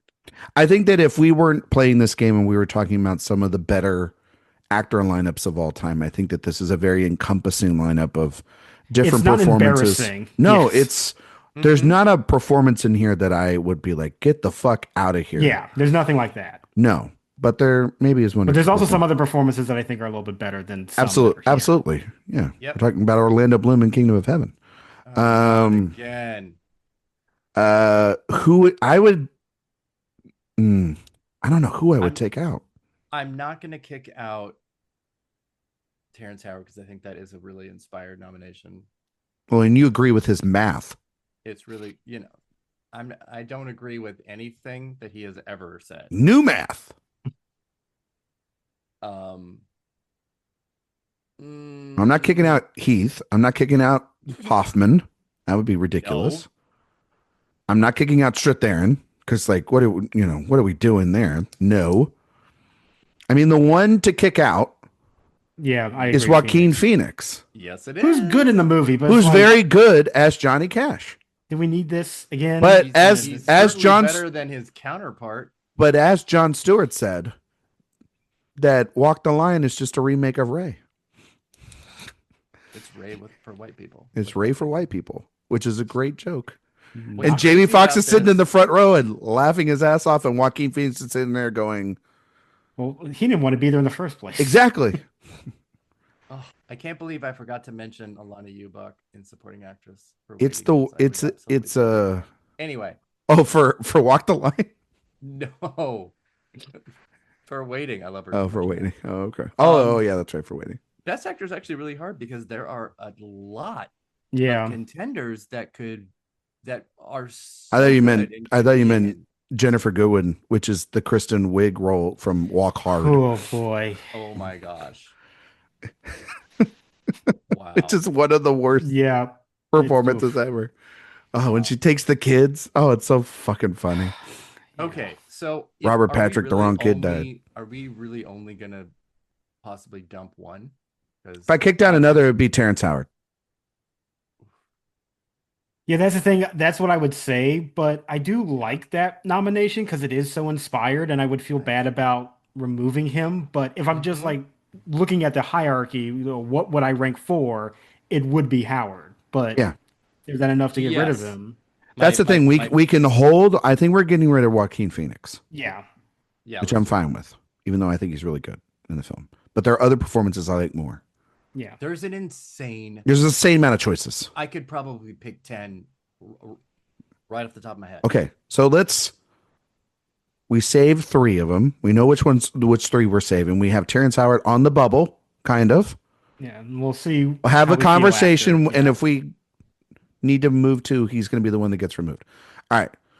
We got to replace at least 1 for now. Yes. Colin Farrell for The New World. Yes. Yeah. There's that. Jake Gyllenhaal Jarhead. I wouldn't put him in. That's well. I would put him phrasing. Oh well. Yeah. I would also add him to this category. So let's be clear there. Viggo Mortensen for History of Violence.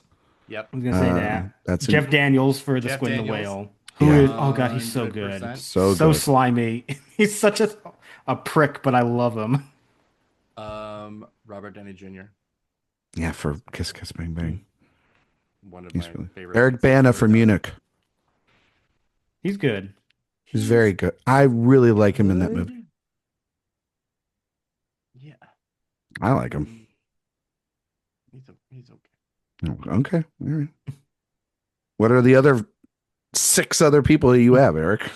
Well, I mean, most of those. Not Tom Cruise for the War of the Worlds, but he is very good. No, I would not nominate him for that. Maybe Christian Bale? No. For Batman?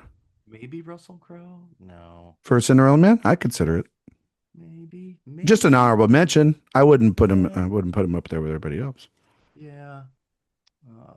Martin Short for Jiminy Glick, obviously should be here. Steve Carell, the 4-Year-Old Virgin. I mean, he's very good in the film. Okay, let's no. Yes, he's very good. Jonathan Rhys Meyers, match point? Anybody? Would even his own family say that? I mean, I was paying attention to him for other reasons in that movie, but Correct, not Josh. necessarily That for is this lineup. Josh, that's correct. Oh man, Teenage Me had an I obsession bet. with Jonathan Rhys Meyers. Sure. Was he there as the placeholder before Ben Whishaw got there? I mean, it's just been a revolving door of a lot of people. So I bet it has. I bet it has. Oh, I love it when Slutty Josh comes out. Cillian Murphy for Red Eye, would that be supporting or more of a lead? Somebody might mention that. Yeah, I would say that's a co-lead. That's a co-lead, right? Yeah. He's great in that movie. That movie's good. We don't have any Phantom of the Opera truthers here, do we? I like the film, but I don't think that it's like because of performances. I like it. I think it's such a fucking like, holy shit! He just threw everything at the screen. Emmy Rossum is great. She's great. Well, that was 04. Was that 04? Oh, okay. Yeah. Yeah. Oh, okay. No. Speaking as the Phantom of the Opera truther among the group. It is weird that she was like, what, 16 years old when she made that movie? Like, I think 17. Yeah. 17? Insanely young. Yeah. I do enjoy that movie, but like, and I don't even think Gerard Butler is as he's not bad as people say he is. There are moments where, the singing's not great, but I think there's actually some other parts where it's decent. But I think the direction in that movie is insane. I think well, it's Joel Schumacher. I know. It's one word to say. No, I mean, listen, sometimes Minnie Driver's great. Who? Minnie Driver is great. Yeah, she's great okay. Gowns, beautiful gowns. Exactly. Anyway, 2004 yeah, movie. not even a part of this year. So that it had that. What are you doing? The qualifying run. I totally forgot. All right, I think we've got enough. Yeah. McConaughey and Sariana, or Sahara. No. Sahara. Just keep yapping. I will say Jeffrey Wright's very good in Siriana. He's actually the only performance I would have considered for that film, to be fair. But that's just me. So you're not gonna pick Rob Schneider and Deuce Bigelow? Feels like that's right up your alley. It's right on the long list, actually. Yeah. Yeah, thought so. Yeah. So okay. Well, we've named a lot of names. Yeah, we did. We've been dropping names. I think is Nathan Lane in the producers count for this year? Yeah, but I wouldn't. Yeah. I wouldn't. I'm just nothing from that movie should be. Yeah. Daniel Day-Lewis, The Ballad of Jack and Rose. Is that this year? Well, okay. I'm just throwing it out. Well, also Bill Murray, Broken Flowers. Yeah, very good. But I'm think throwing out names. I think the ones we named are plentiful. All right, let's narrow it down then. 50 Cent for Get Rich, Die Trying. I would say at the top of my list is Viggo Mortensen for A History of Violence. I could Colin Farrell for The New World. I think I'm also Colin Farrell here. But I'd also kick out Terrence Howard for Viggo Mortensen in a heartbeat. In a heartbeat. You want to kick out the only black nominee for two white guys. It would be a move for the Academy in the early 2000s. It would only make sense. That's what you're saying. Yeah. I think that someone gave a better performance, and it's not about skin color. I think it's about performance. Heaven forbid. Did you say I don't see color? I didn't say that. You did. Talking about these nominees. Well, you're the one who voted for Crash. So... Pretty sure I didn't, and nobody would believe you. So, well, I mean, Crash is based on your life. So, you were like, I get what Sandra Bullock's going through. You know. Anyway. Josh is like, what am I doing here? Oh, I'm just enjoying the show. What do you want to do? Do you want to just leave? Do you want to leave Terrence Howard there? And, you know what? And I do think we should leave Terrence Howard. Okay. I think so too. It's so way too inspired of a nomination, and it's a good performance. So it is a good performance. I think. So, I think Viggo and Colin Farrell. Phoenix and hello, Colin Farrell. It sounds like Colin Farrell. Yeah. That's 2-1, right? That's 2-1. Hell yeah. Colin Farrell's way too good. Yeah, he's so good in that movie. Even the long Josh, hair, I'm okay with. you love Terrence Malick, right? Oh You're yeah, big can't get Malick guy. enough. Can't get Yeah, enough. love those movies. Who do you like more, Josh? Terrence Malick or Robert Altman? Um, I well, you know what? Robert Altman at least made McCabe and Mrs. Miller, Okay. so I will give it to Robert Altman. No, that seemed like a shade to both, even after you picked it. It really did. I love McCabe and Mrs. Miller. I know. I think it's an incrable movie. It's one See of how my the favorites of voice all went up time. there? That was I so love very it. gun to the head. Yeah, it was a big gun to the head. Oh my gosh. All Would right. not be my first option to watch movies from either of those filmographies, but that's just me. We're actually going to do a To the Wonder commentary just for you to come on for. I don't think Jay would ever talk to me again. Philip Seymour Hoffman, Heath Ledger, Terrence Howard, District Theron, and Colin Farrell for the New World. Those are our 5. I'm going to go first. Please do. This is genuinely tough. Because now you threw Colin Farrell in here. Or we did. And then that adds to like 4 people I'd give an Oscar to. And one that like, and that's and Terrence Howard. I love Heath. And I kind of just think every like 2 or 3 years I see a movie and I go, God, I think he would have like killed it in this role or that role. I think that Hoffman is one of the great actors of all time. I kind of wish he had more than just one. I mean, another person that you look at is like, how many roles would you be doing? Yeah. Would he be doing a lot of Tracy Letts work like in House of Dynamite? Would he be just, would they be making movies just for him? Kind of. Yeah. Those 2 people I think of a lot.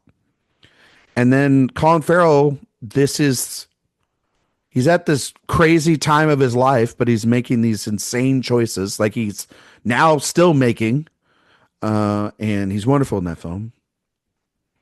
And then there's Tristan, who is like this wonderful performance that I think that now seeing the stage play, it's kind of hard to even see anybody else in that role because he brings everything you want out of Murrow inside of that performance and does a lot with seemingly little. Yeah. It's such a great performance. It's so tough. It really is. I think I just can't go away from Philip Seymour Hoffman. A performance that I really do love. And I would hate that he doesn't have an Oscar. We haven't given him one yet on this show. I think we will give him 1 or 2 maybe down the road. No, I'm going to go with what I believe. I've said it from that year and I'll say it till now. As much as I love Hoffman, David Strathairn should have won the Oscar for Good Night and Good Luck, and I am going to give him my vote. That's my opinion. Because I would give Hoffman the win for Doubt. I give it to him for The Master in that year where everybody had one. Wait, for Doubt? Yeah. In 2008? Mm. Yeah. For supporting actor? Yeah. Okay. Oh wait, that's the Ledger year. No, yeah, that's why I was. I thought that was a different year. I'm sorry. No, I would. No, but I was The Master. Yeah, I would totally give it to him for that. A winner. Yeah, and that one felt weird that it went to. I'm trying to save you from the fanboys. Yeah, I know. I always thought it should have gone to Philip Seymour Hoffman and not Christoph Waltz because Waltz isn't even like the 4th best performance in that movie in Django Unchained. And Hoffman's been nominated. Also, the idea of Hoffman winning one for a PTA movie just also seemed right. But that he had no shot that year, but it should have gone to him. Yeah. But Strathairn, yeah, he's incredible in this movie. That's who I give it to. Josh. So throughout the years, my allegiance in this category has like switched back and forth a lot. I remember in 2005, I was very much on team Philip Seymour Hoffman. Mm-hmm. Over the years, I kind of drifted over to Heath Ledger, but then I've kind of gone back to Hoffman and back to Ledger. And so it kind of depends on the day that you ask me. So he's Is actually voting when, for Joaquin Phoenix. No, I'm yeah. just kidding. But today, I do think that I am firmly with Heath Ledger in Mm. Brokeback Mountain. And I think that performance it just speaks so much to what I usually love about film performances that are so quiet and so internalized, and yet you can sense just so much going on beneath the surface. And that's the entirety of that performance. Ennis Del Mar is a character that is constructed to be very closed off from people and is resistant to tapping into his inner emotions, and it scares him.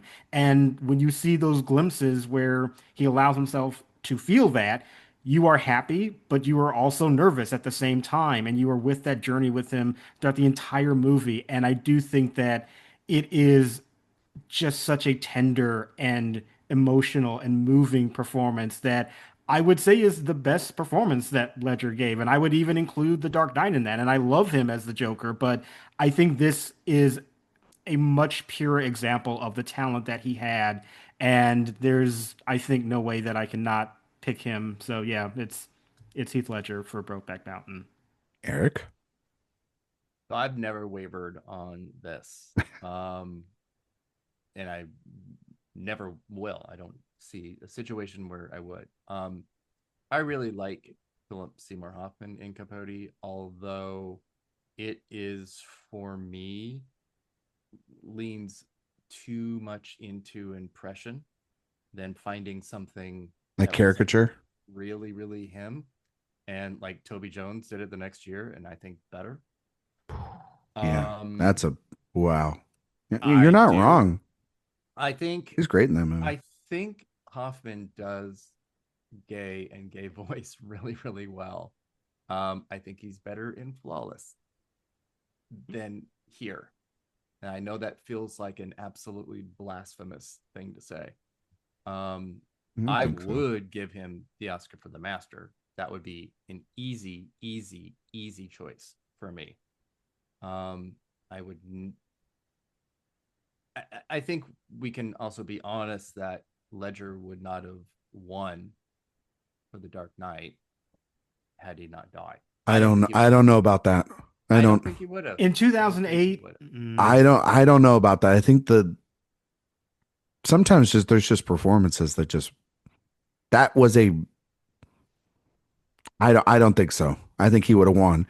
For losing also for this too, I think also, yeah, it would have been like an anointing thing. I think. Sure. If they were both alive, maybe. Yeah, maybe that is a I mean, Downey also had a great narrative that year too. I mean, like I know it's a crazy performance and everything, but I also think he also if not have won.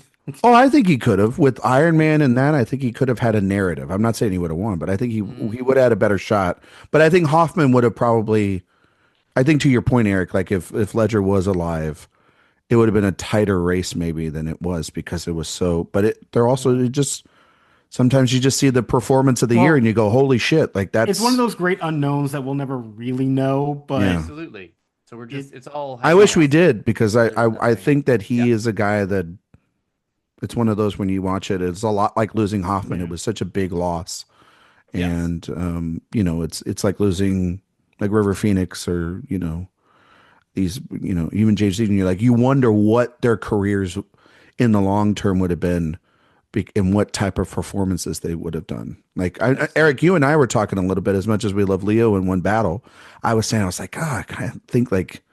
Ledger might have done this or a similar version of this because he had that sort of like he could be serious at one point and then he could be goofy in another and he had great comedic timing. Slyest grin that was just so wonderful, especially when he was like in something like 10 Things I Hate About You. Yes, when he's being like bad boy kind of like funny. Yes, he just a generational talent. There is no way I would ever consider anybody but him for this win. I don't know. It just is a foundational performance. It is. I just, for me, Strict Adherence has never gotten back to that point. Didn't even with Nomadland. I knew people kind of try to throw that around and that didn't happen. But yeah, and the sad thing is just, like Ledger, in a couple of years he would win it and he would be gone from us. And then Hoffman a little bit after this point. It's crazy that they're both gone. Yeah. It's and Terrence Howard's still here, learning math. It's crazy. But no, this is such a rich year. We mentioned these performances, but it was such a competitive category, and I do think that it encapsulates a lot of the year here. And then you have that Joaquin Phoenix nomination as well too that we kicked out, but it's also like that was such a big movie. It was, it was him actually turning, I think, into the sort of serious performer that we know him to be now, even though he's still a pain in the ass, and do you guys think, speaking of Joker and speaking of Joaquin Phoenix, do you think that Ledger's win was just sort of, even though there's a lot of time in between, the open door for Phoenix's win? Like, say, for example, in a different world, Phoenix won this year. Would he have won for Joker? I think if Phoenix won for The Master, we wouldn't have had to have 2019 either. You mean Hoffman?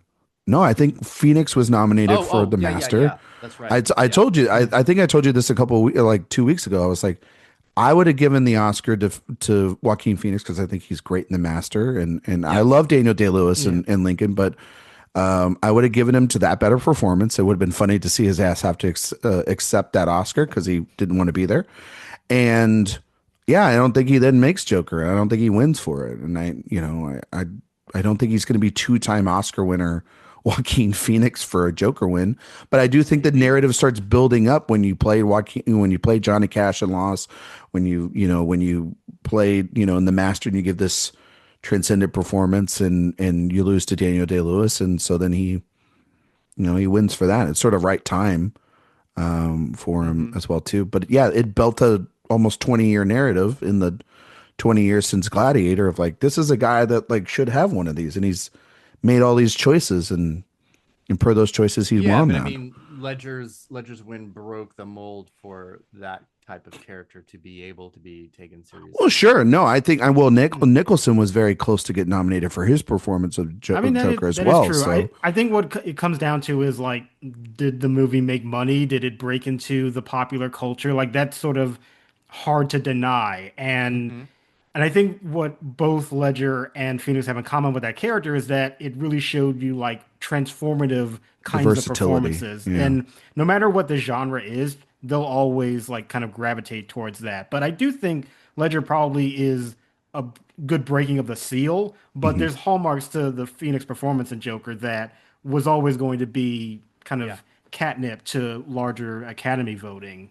Well, I think also too, and that's why I think if Ledger was alive, or sadly he's passed, I don't think it would have mattered. I think that performance was the performance for so many people of the year, and it was the reason why people went to see The Dark Knight. I mean, like, you look at the box office for The Dark Knight and Batman Begins. What changed? I think it's that sort of Titanic performance. I think it's the scale of that film. I think it's that movie then missing, because then you could have made the argument. It's like, okay, well, that movie missed out on Best Picture, and this is its consolation prize in winning in that category. I think I don't know how many roundtables or any of that stuff. Like, we'll never know that, but it's one of those where it's like, you watch an undeniable performance and you just go, yeah, that's probably going to win, even if other films had narrative or other actors have it. And at that time, Hoffman had already won. Josh, to your point, regardless of Downey's comeback, he wasn't going to win that. I don't remember who was the other two in those categories. But it doesn't matter. It just didn't matter. It just didn't matter. Brolin and Shannon. Thank you. And I just don't think it would have mattered.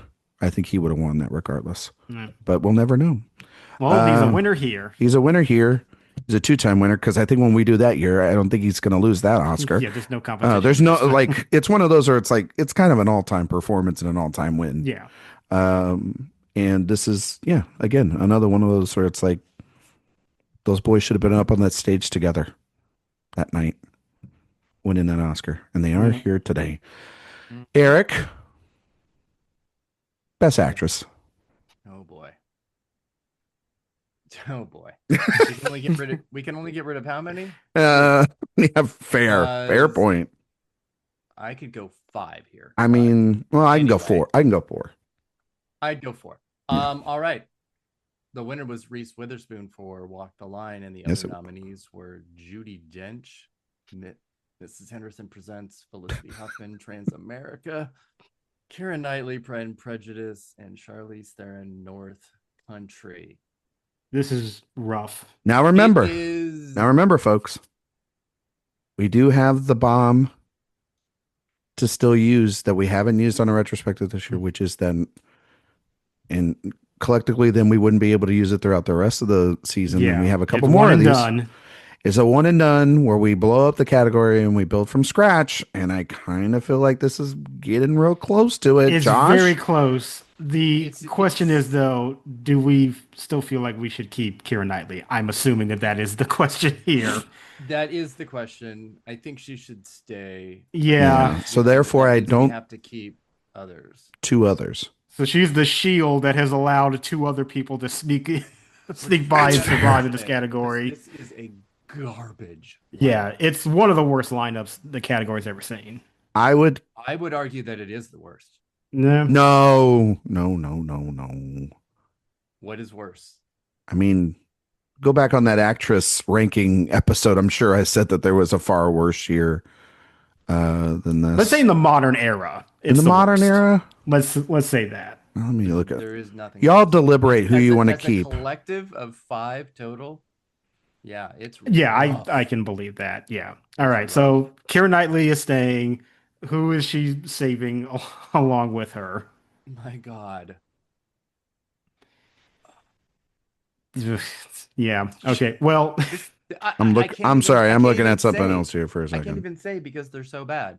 But... Okay. So I will say this. I think the first out is Judi Dench for me. Wow. Over Felicity Huffman. I think the problems of Transamerica are significant, but I do think that Felicity Huffman, like, that's one of those performances where, like, obviously now it's extremely problematic. But I think that the way the character is at least written, I don't have as many issues with.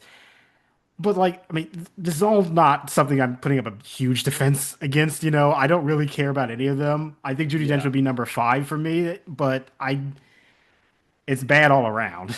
But if you have more passion to kick Huffman out, I'm not going to argue with that terribly. It isn't that. It's just because I think it's pretty valid because this was Judi Dench's era of being nominated like all the time. Yeah. For anything. She just was collecting them the way that kind of Meryl Streep was for nothing performances. Yes. It just seems lazy is the thing. Can I throw something in here? I have looked at the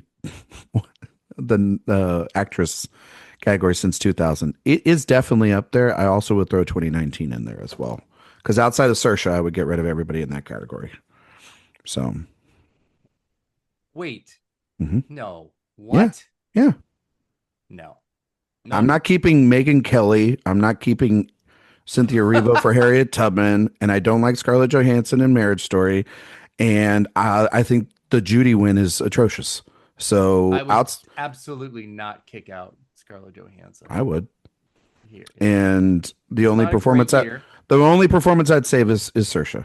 So that would block that one probably from it as well. I mean, that would be a pretty. Well, it would have. You already did 2019. I know. Yeah. That's probably the closest one. A lot of these ones are like one performance saves or 2 performances saves. Felicity Huffman actually won the Globe for this. Yeah. Yeah. Do you remember when Jon Stewart basically opened with the Oscars transphobic joke? Ladies, gentlemen, and Felicity Huffman. Yeah. 20 times. 2000 times. By the way, 2011 is pretty rough as well. Outside of Rooney Mara, it's a rough category. Yeah, it's not good. Yeah. It's not good. So there's some options. But yeah, I think this one, Eric, you actually are correct. This might be the worst of the modern era. And Josh, it might be the worst. This is really rough. Painful. Yeah. And what's tough about it is replacements. When you really do look out. Yes. When you look outside of it to try and do these replacements, you can see why this is the 5. Because it is fucked up. I like how he's like, and yeah, because they put Maria Bello in lead at the Globes. Yeah, just try to do something. Like anything, please, somebody. I mean, obviously, we got to eliminate people. Yeah. Okay, well, we're definitely eliminating Judi Dench. Yeah, she's gone. I think I would kick off Judi Dench and Felicity Huffman. That's what I would do. That's fine. I'm good. I think I'm okay with leaving Reese, even though I think of the two in that film, she's actually better.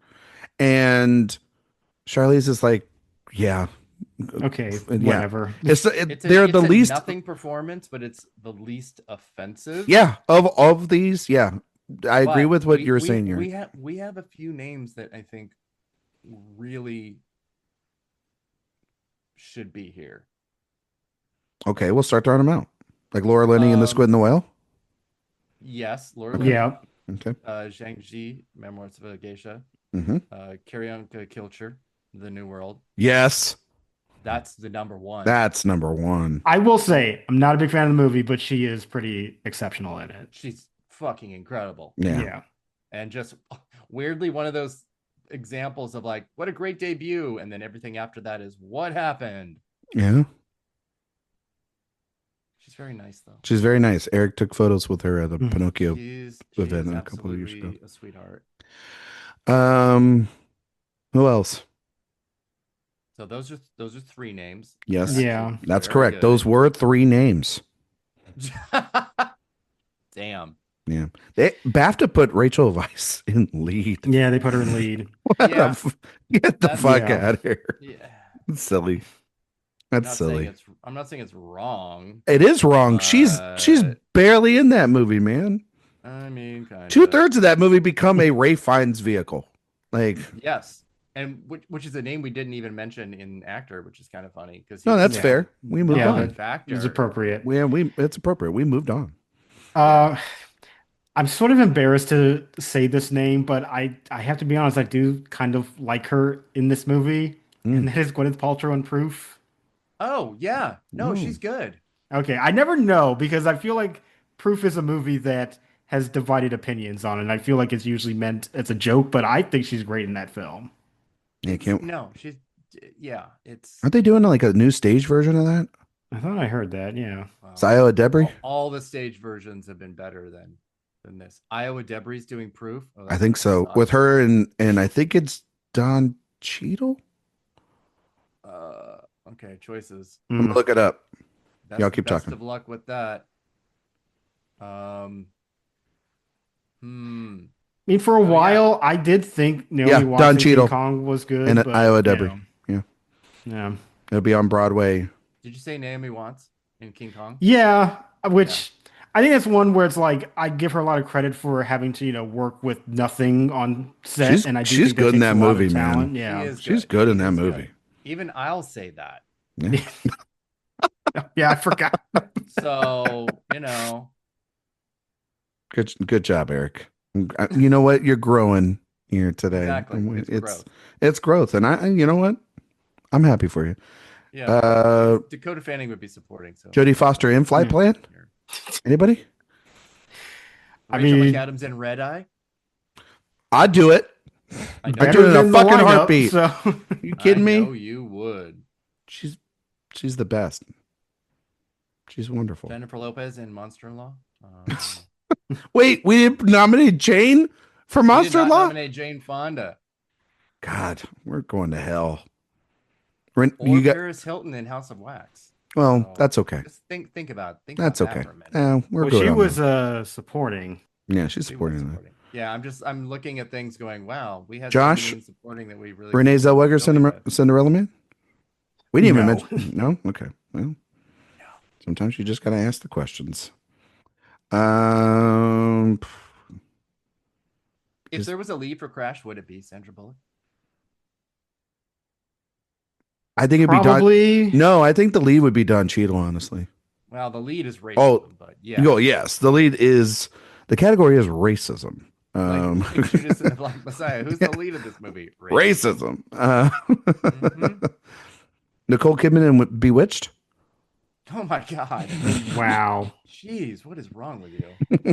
All right. I think we have reached I think so too. underneath that barrel now. I think we have some very good things to choose Tay and from. Leone for Fun with Dick and Jane. Now I'm just throwing names out because you guys aren't helping me. Angelina Jolie. For Mr. and Mrs. Smith?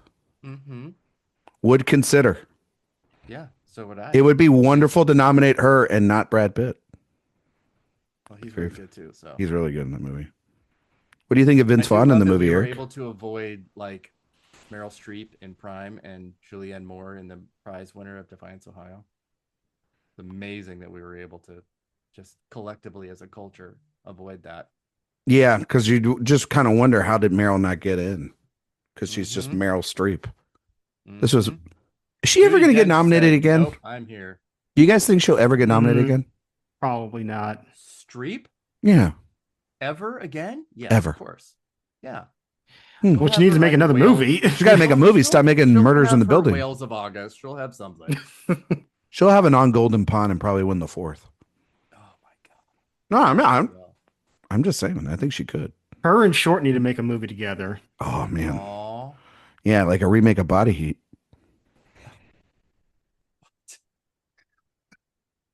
That's actually where they're going with the direction for Basic Instinct. In the remake. Let's do this here. Let's do this. So we've got Laura Linney, Kirianka Kilcher, Zhang Zi. Who else? Anyone else that's really worth? Honestly, I think those were the Rachel McAdams for Red Eye. I think those were the only 3 that are in serious contention. That's disrespectful. In the real world. That's disrespectful. No, it's the reality. No, there was somebody else we said, and we were like, "Oh, okay." Wasn't there? Maybe I'm wrong. Those are the 3. All right. Pretty sure you're wrong. Pretty messed up. You got. And I would go with those first 2 names. Honestly, those. Jodie Foster, Flight Plan. Let's do it. Yeah. Okay. Come on. She saved that kid. Who? Kilcher and who? Kilcher. Laura Linney. Okay. Yeah, those are the right ones. I would pick Laura Linney over Shang-Chi. Sorry. Yeah. Yeah. To anyone who's offended by that. Bianca Kilcher, Laura Linney, Reese Witherspoon, Keira Knightley, and Charlize Theron for. It's gonna be fun. Those are the 5. The winner pick is going to be fun. Josh. Oh God, starting with me. You're the actress predictor guru. Did you? By the way, Josh, did you get Best Actress right this year? When you were I did. Okay, good. That's fair. We're back on track. He started young. Who would you give the award to? Oh, I think I'm going to vote for Keira Knightley. I think that is a performance that has been, I think, endured throughout the years. I really do love her screen presence in it. I think I'm going to stick with her. Okay, Eric. So I think Knightley is amazing here. I think it is her best performance. It's the blueprint, kind of, I think, what everyone thinks about her. Mm-hmm. But I am absolutely going with Kirianka Kilcher here.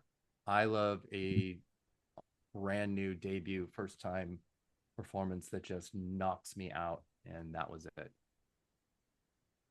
I am going with Kilcher as well.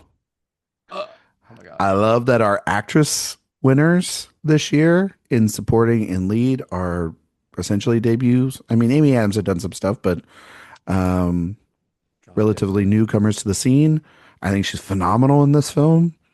And yeah, I'm kind of in Malik mode right now. I'm in Malik mode indeed. When we watched this movie last year, I watched the regular version and the extended version, and Jay's like, "You don't really need to watch the extended version. It's just more of the New World." And I was like, "Yeah, I'm kind of okay with more of the New World because this is I think that this is my favorite Terrence Malick movie." And as much as I love Tree of Life and love so many of those other films, This is the one that really, I think, gobsmacked me the most. And I found a lot of beauty and sorrow and sadness, all those emotions that you feel in Malik's films. And I found it a lot through her performance, especially in the back half of that film. Oh, I love that Uh, so much. so yeah, she's a winner, baby. Indeed. Josh, best director. Right, best director. The nominees were Ang Lee for Brokeback Mountain, who was the winner. Yep. Bennett Miller for Capote, Paul Haggis for Crash, Ew, George Clooney, Good Night and Good Luck, and Steven Spielberg for Munich. 5 for 5 keep, right? Oh yeah, definitely. That's what we're doing. I would kick out Paul Haggis. Yeah. Obviously. Yeah, I think that's a pretty easy kick out. And then I don't know if I kick anybody else out. I would argue that he's the only kick out. Yeah, same. That would be I think the other four are great. I think the other I four do. are great. I do too. I think- This was such a weird, neat, exceptional year too, because Yeah. it was only the fourth time in history that director and picture lined up when it was 5 nominees Yeah. in each, Yeah. which is weird to think about because Yeah. I think we think of the Oscars really, obviously within the last 20, 25 years. Yeah. So we have seen lots of splitting of those categories. And so but it also feels weirdly like it's the exception and not the rule when it's the other way around.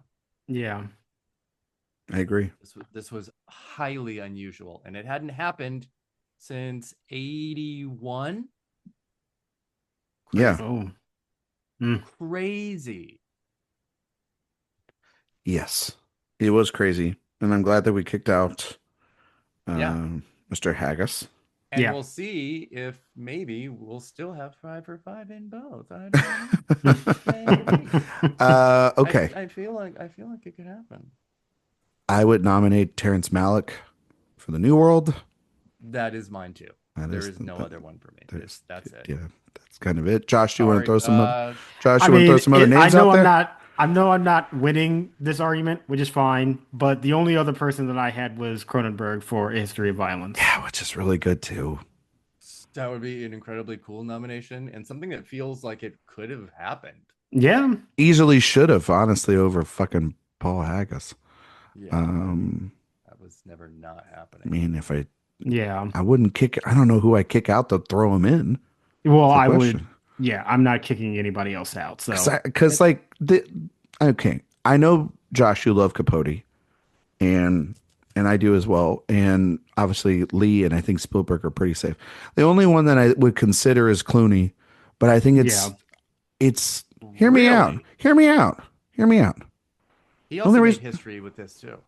He did. He made history, but also I wouldn't kick him out because he's never been this good ever again. And it's exceptional work.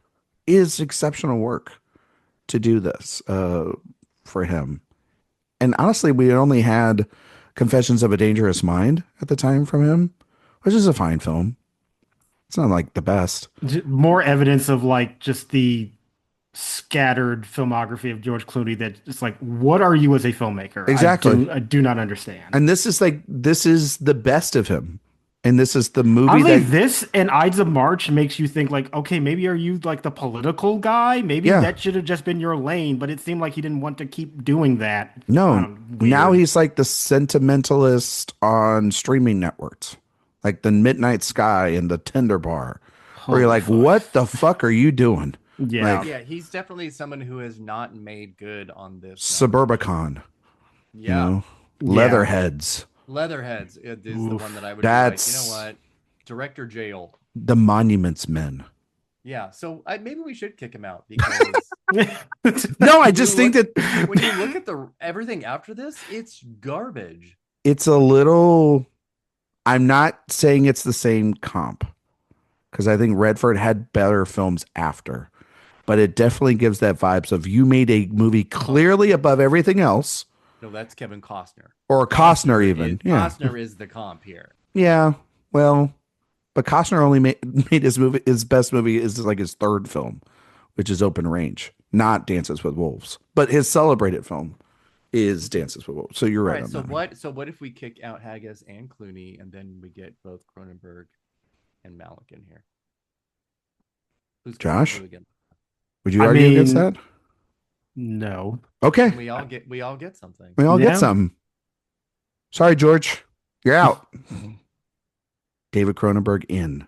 So Cronenberg, cool. Malick, Miller, Lee, Spielberg. That's a baller lineup. It's pretty cool, honestly. Yeah. All right. Josh? Ang Lee. Okay. Is there anything else to say? Really? No. I feel like truly there's nothing else to say, and whatever else there is to say, Erik will do it. So yeah, okay. Ang Lee. Before Erik gives this and keeps it with Ang Lee, I'm just gonna say it. Terrence Malick would be my winner for the New World. Just an absolute beautiful film. Pretty perfect. Sense of direction. I mean, like that guy is just shooting shit left and right. Like the Christopher Plummer story from this movie is just shooting things left and right. And you're just like, he's stuck in the editing room, and how he can make such a beautiful movie out of this. For some people, it's not. Some people it is. I don't know how he does it.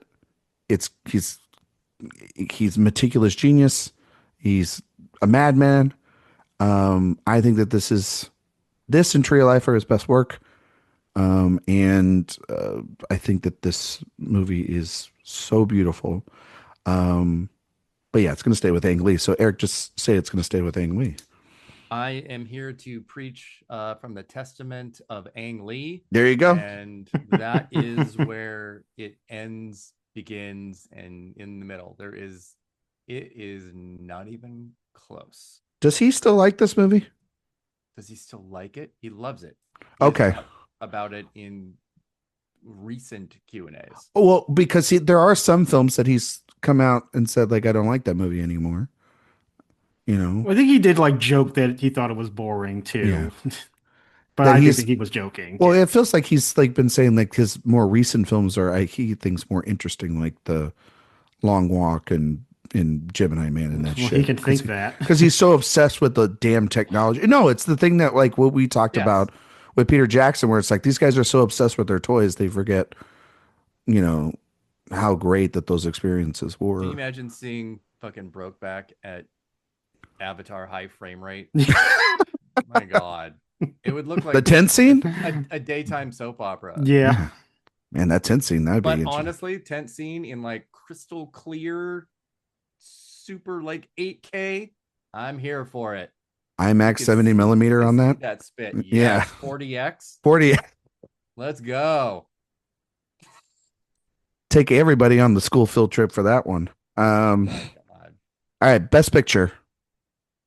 The winner was Crash. Wow. Whoa. Brokeback Mountain.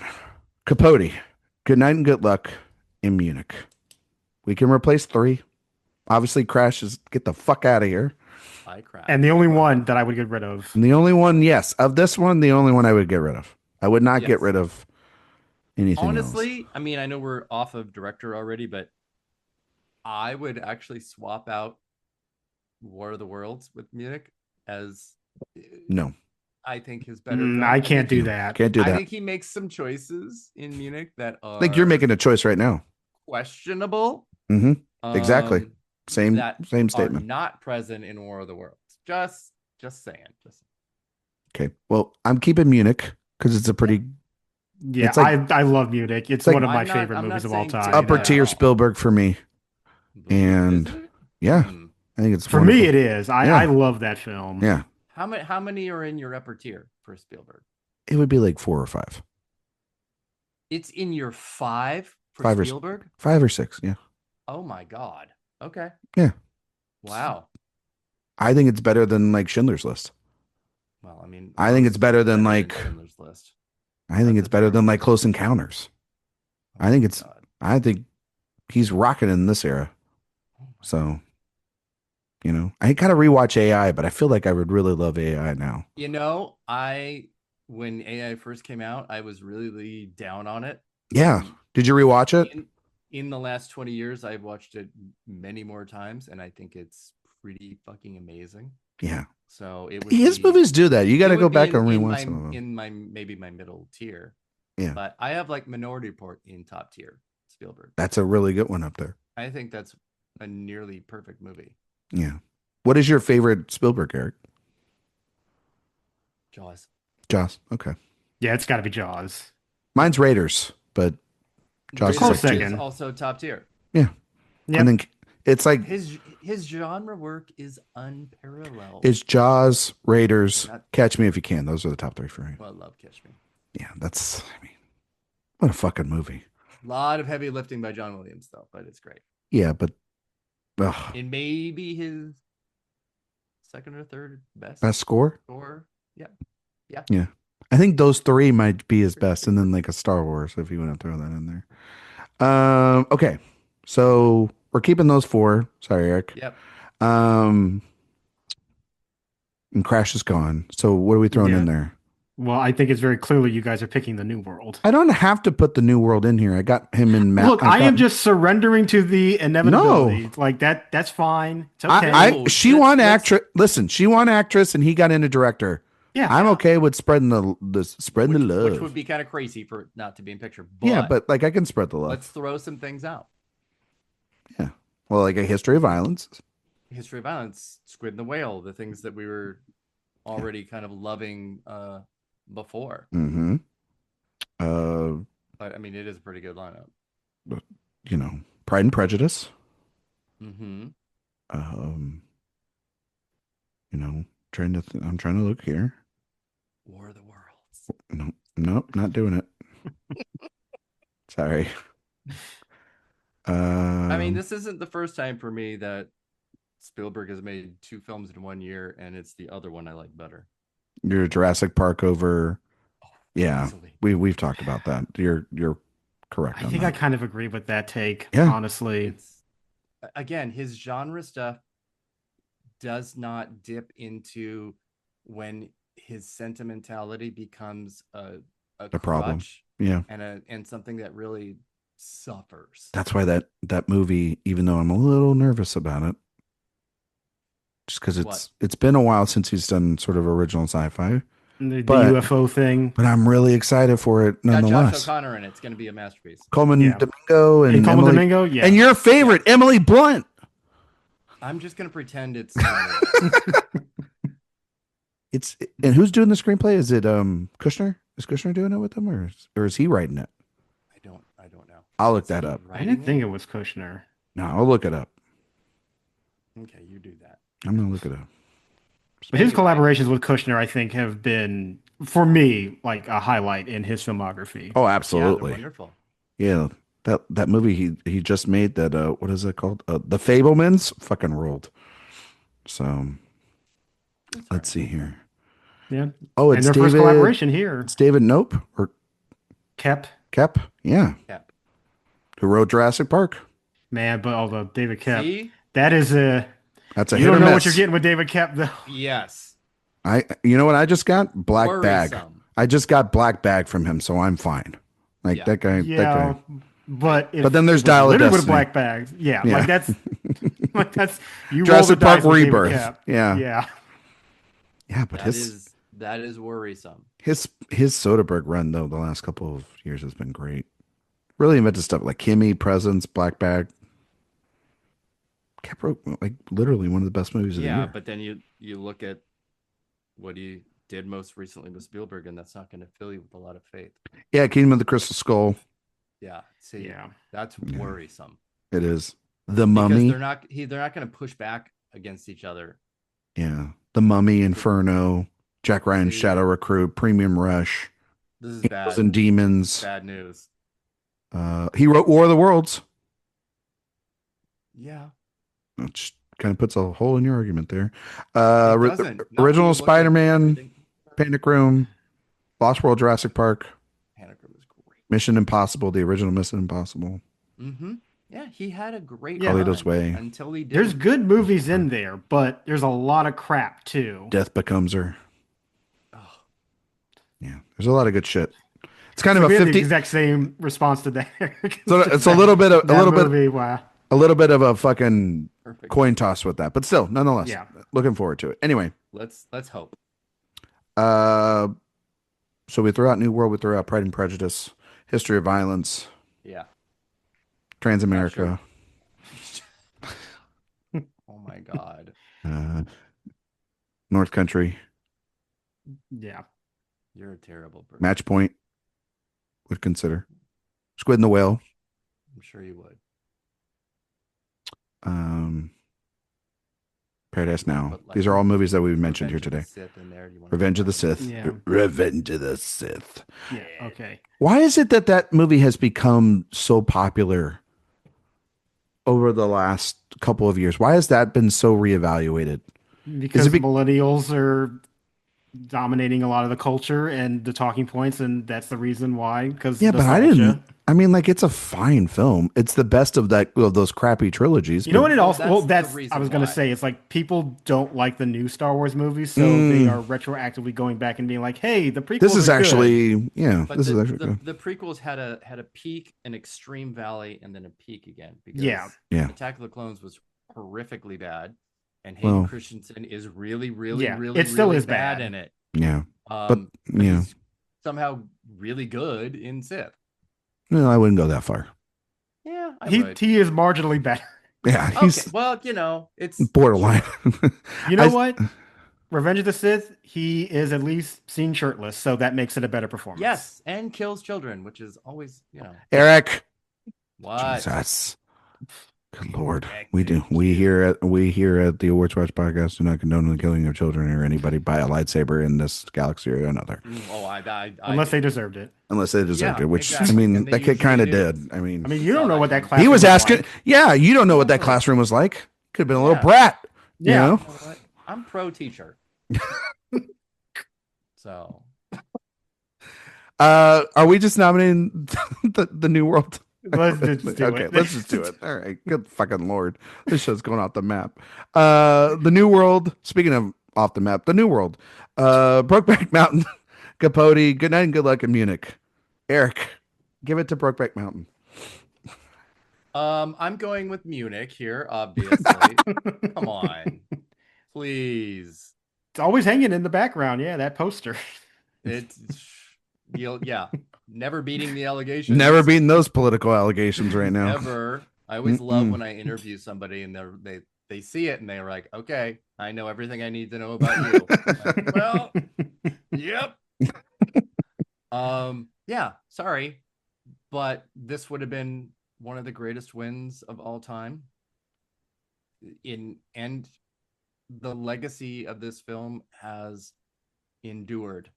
It had to suffer an unbelievable amount of slings and arrows during this season. All right, calm down, Hamnet. Of mockery. Slings and arrows. What? That's exactly what it was. It was just I know, I'm just messing with you. Mockery. I'm just messing with you. And Crash has suffered miserably. It suffered the minute it won. The minute it won. I also 100% blame Crash for the Oscar wins that Sandra Bullock and Brendan Fraser have now. You know what? Fair. 100%. 100%. If that hadn't happened, we would not have had those wins. I'll say the same thing when Terrence Howard wins his next year for whatever he's got coming out. Oh my God. So Matt Dillon's Oscar vehicle coming soon from Claire Denis. What? Oh my. He's actually good in The Fence. He's actually good. All right, let's slow down. No, he's good. Like hey, I like the film. I think it's good. So, okay. And the guy who I think should be James Bond's in The Fence. So, I've changed my pick. Josh knows who I'm talking about. Yeah, I know who you're talking about. Yeah. Would you support that, Josh? Yeah. Yeah. I would support that. You support that. See? So Brokeback Mountain, Eric, you couldn't make that clear as to which one. Okay. Slim margin here. Okay. Josh. Yeah, it is obviously Brokeback Mountain. I mean, I do like Capote a lot because I am a Bennett Miller stan. Where is he? I would love to know that. Because I'd love to know that. Waiting he's championing patiently. AI right now is what he's doing, literally. Are you serious? Oh, absolutely. He's a full convert. So, that's disappointing to Josh, hear. we gave a winner to George Miller a couple of, or I think earlier. Yeah, I know. George Miller too. And that one actually hurt. That one really hurt. For a man that's really big into practical effects, for him to say that shit was fucking rough. It's fucking rough. Well, he made Furiosa, so we can't be that committed to it. Okay, well, you know what? Shut the fuck up. All right. All right. Okay. Well, that ruined my day about Bennett Miller, so thank you for that. Thank you for that, Eric. Shit. Yeah. But apart from that, Brokeback Mountain, it is the movie that it's the movie that has absolutely endured. It is a masterpiece that should have been recognized with Best Picture. And yeah, there's nothing more to really say. Brokeback Mountain has my vote. It should have won Best Picture. Okay. So while I think that The New World is the best film of this year, and Good Night and Good Luck is a pretty goddamn perfect film as well too, and I would consider that as well. And I love Munich.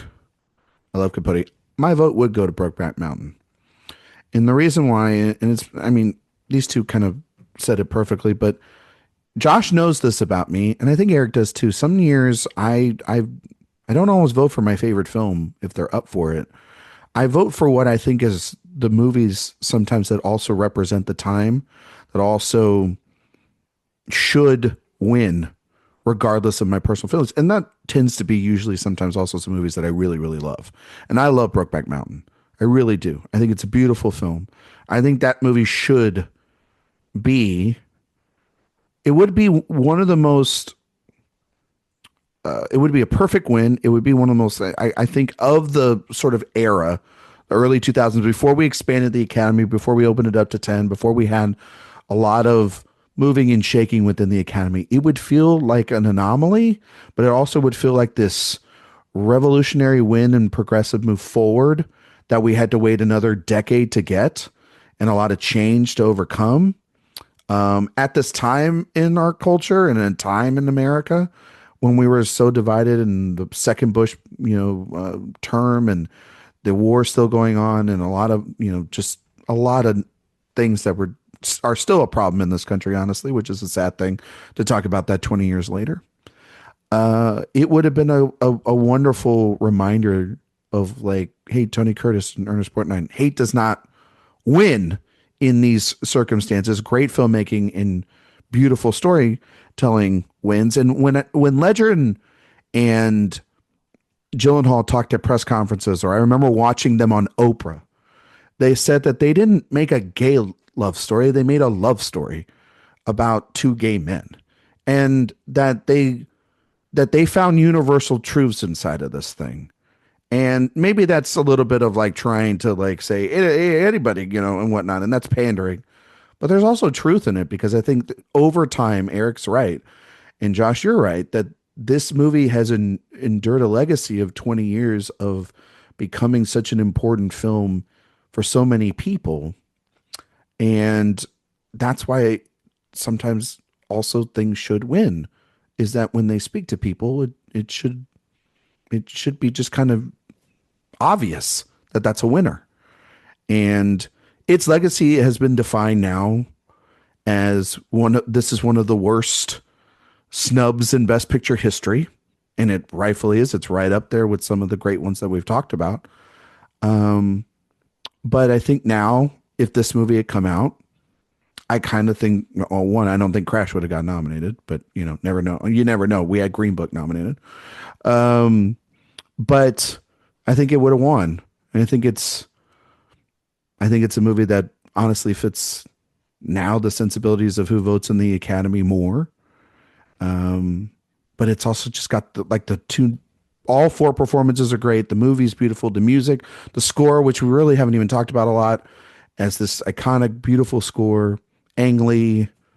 I remember, Eric, and this is to you, I remember on the local news seeing that it was they had shots of gay bars around the country, and everybody, like shot in San Francisco and shot in downtown San Antonio and Austin, all these different places, New York, of everybody watching the Oscars together. And it was a communal experience, but it felt differently because this was a community getting to be seen for the first time not through, I think, a lot of stereotypes. And the shot of when Ang Lee won Best Director was so loud. It was like watching sports when a team wins the World Series or something. And then they had a shot of them losing Best Picture to Crash, and I've never seen a more devastated audience in my life, and it left that imprint on me. So I'm glad that we can finally give it Best Picture here, because my God, it is truly still one of the biggest stains in the Academy in my lifetime, at least. And Eric, you've seen all 98 of these things, so it's pretty rough. It's like top 5, right? Now, Eric, I actually have a question for you. Okay. How many total Oscars would you give Brokeback Mountain personally? Be realistic. Of the nominations that exist. No, just like on a ballot. Like if you had total control of the amount of Oscars you could give it. He was nominated for 18 Oscars, including. I mean, I would give it picture, director, actor, supporting actor.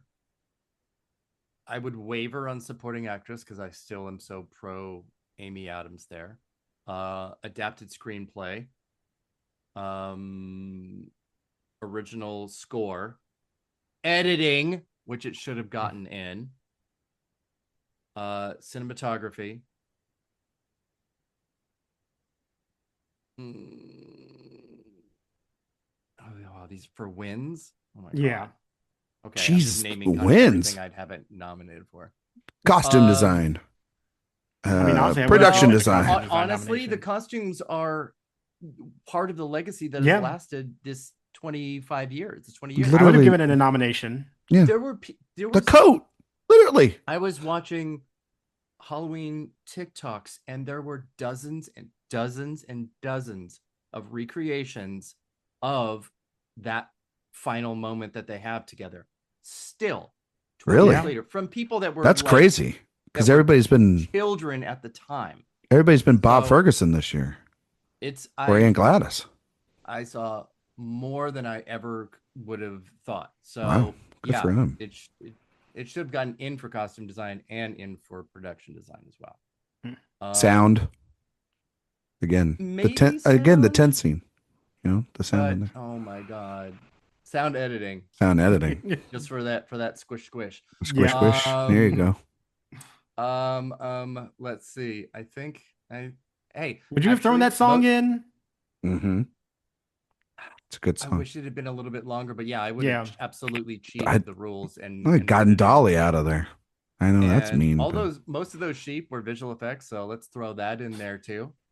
Couldn't help himself that Ang Lee. Just throwing it in there. So yeah, that's a lot. So that's the record.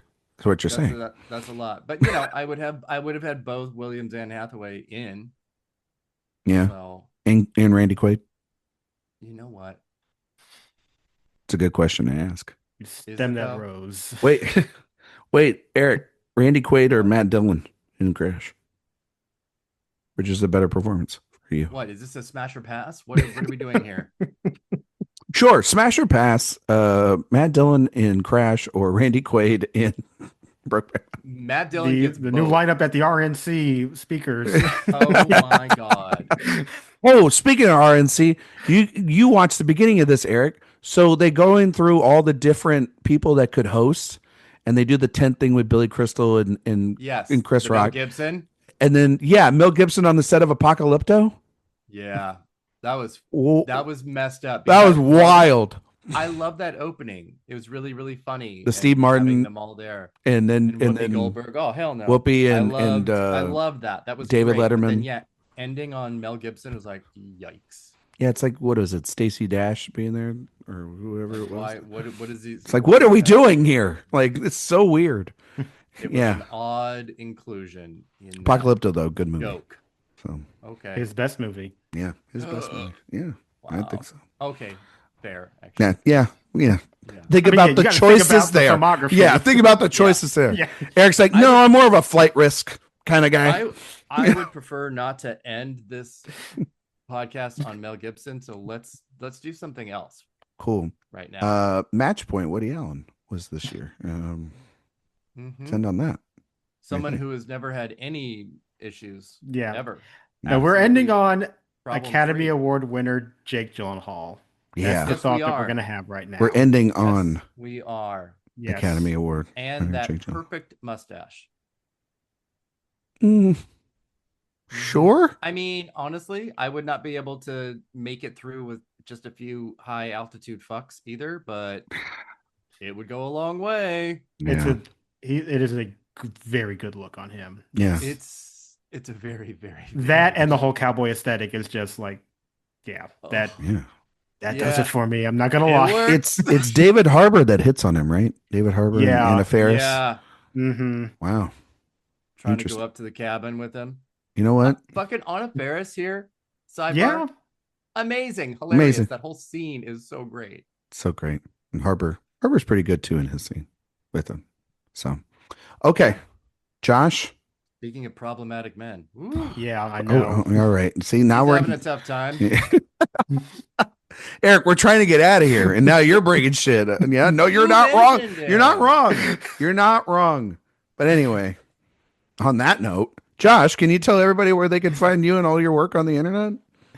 You can find me on Twitter, Blue Sky, and Letterboxd at JR Parham, and you can find my work over at Next Best Picture and AwardsWatch. If you want to hear more of Josh doing silly podcasts, he just did From Hell with us on Director Watch last week. Yeah, about 50% of that podcast is talking about From Hell.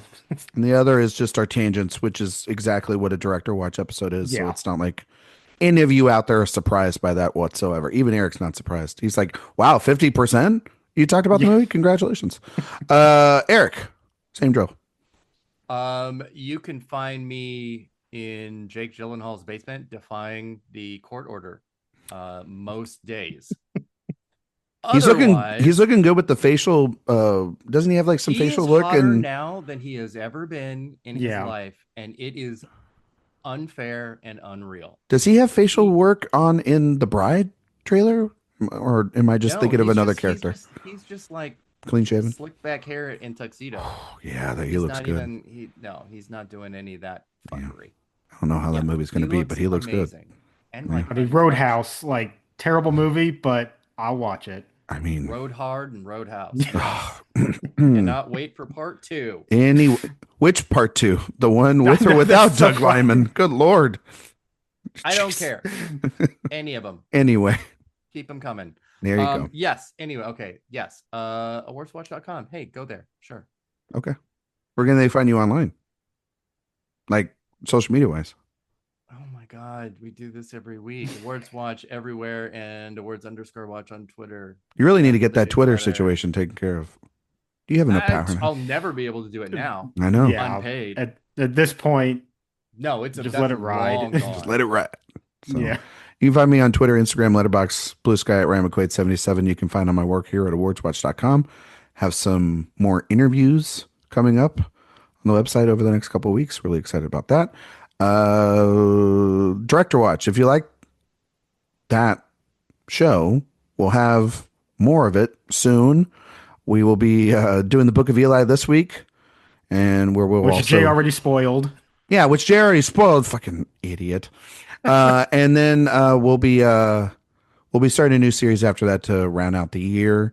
While you're over on the website, please sign up for the newsletter. It's the best place to get all the news, reviews, interviews, and podcasts into you all in one place. If Eric can remember to send it out.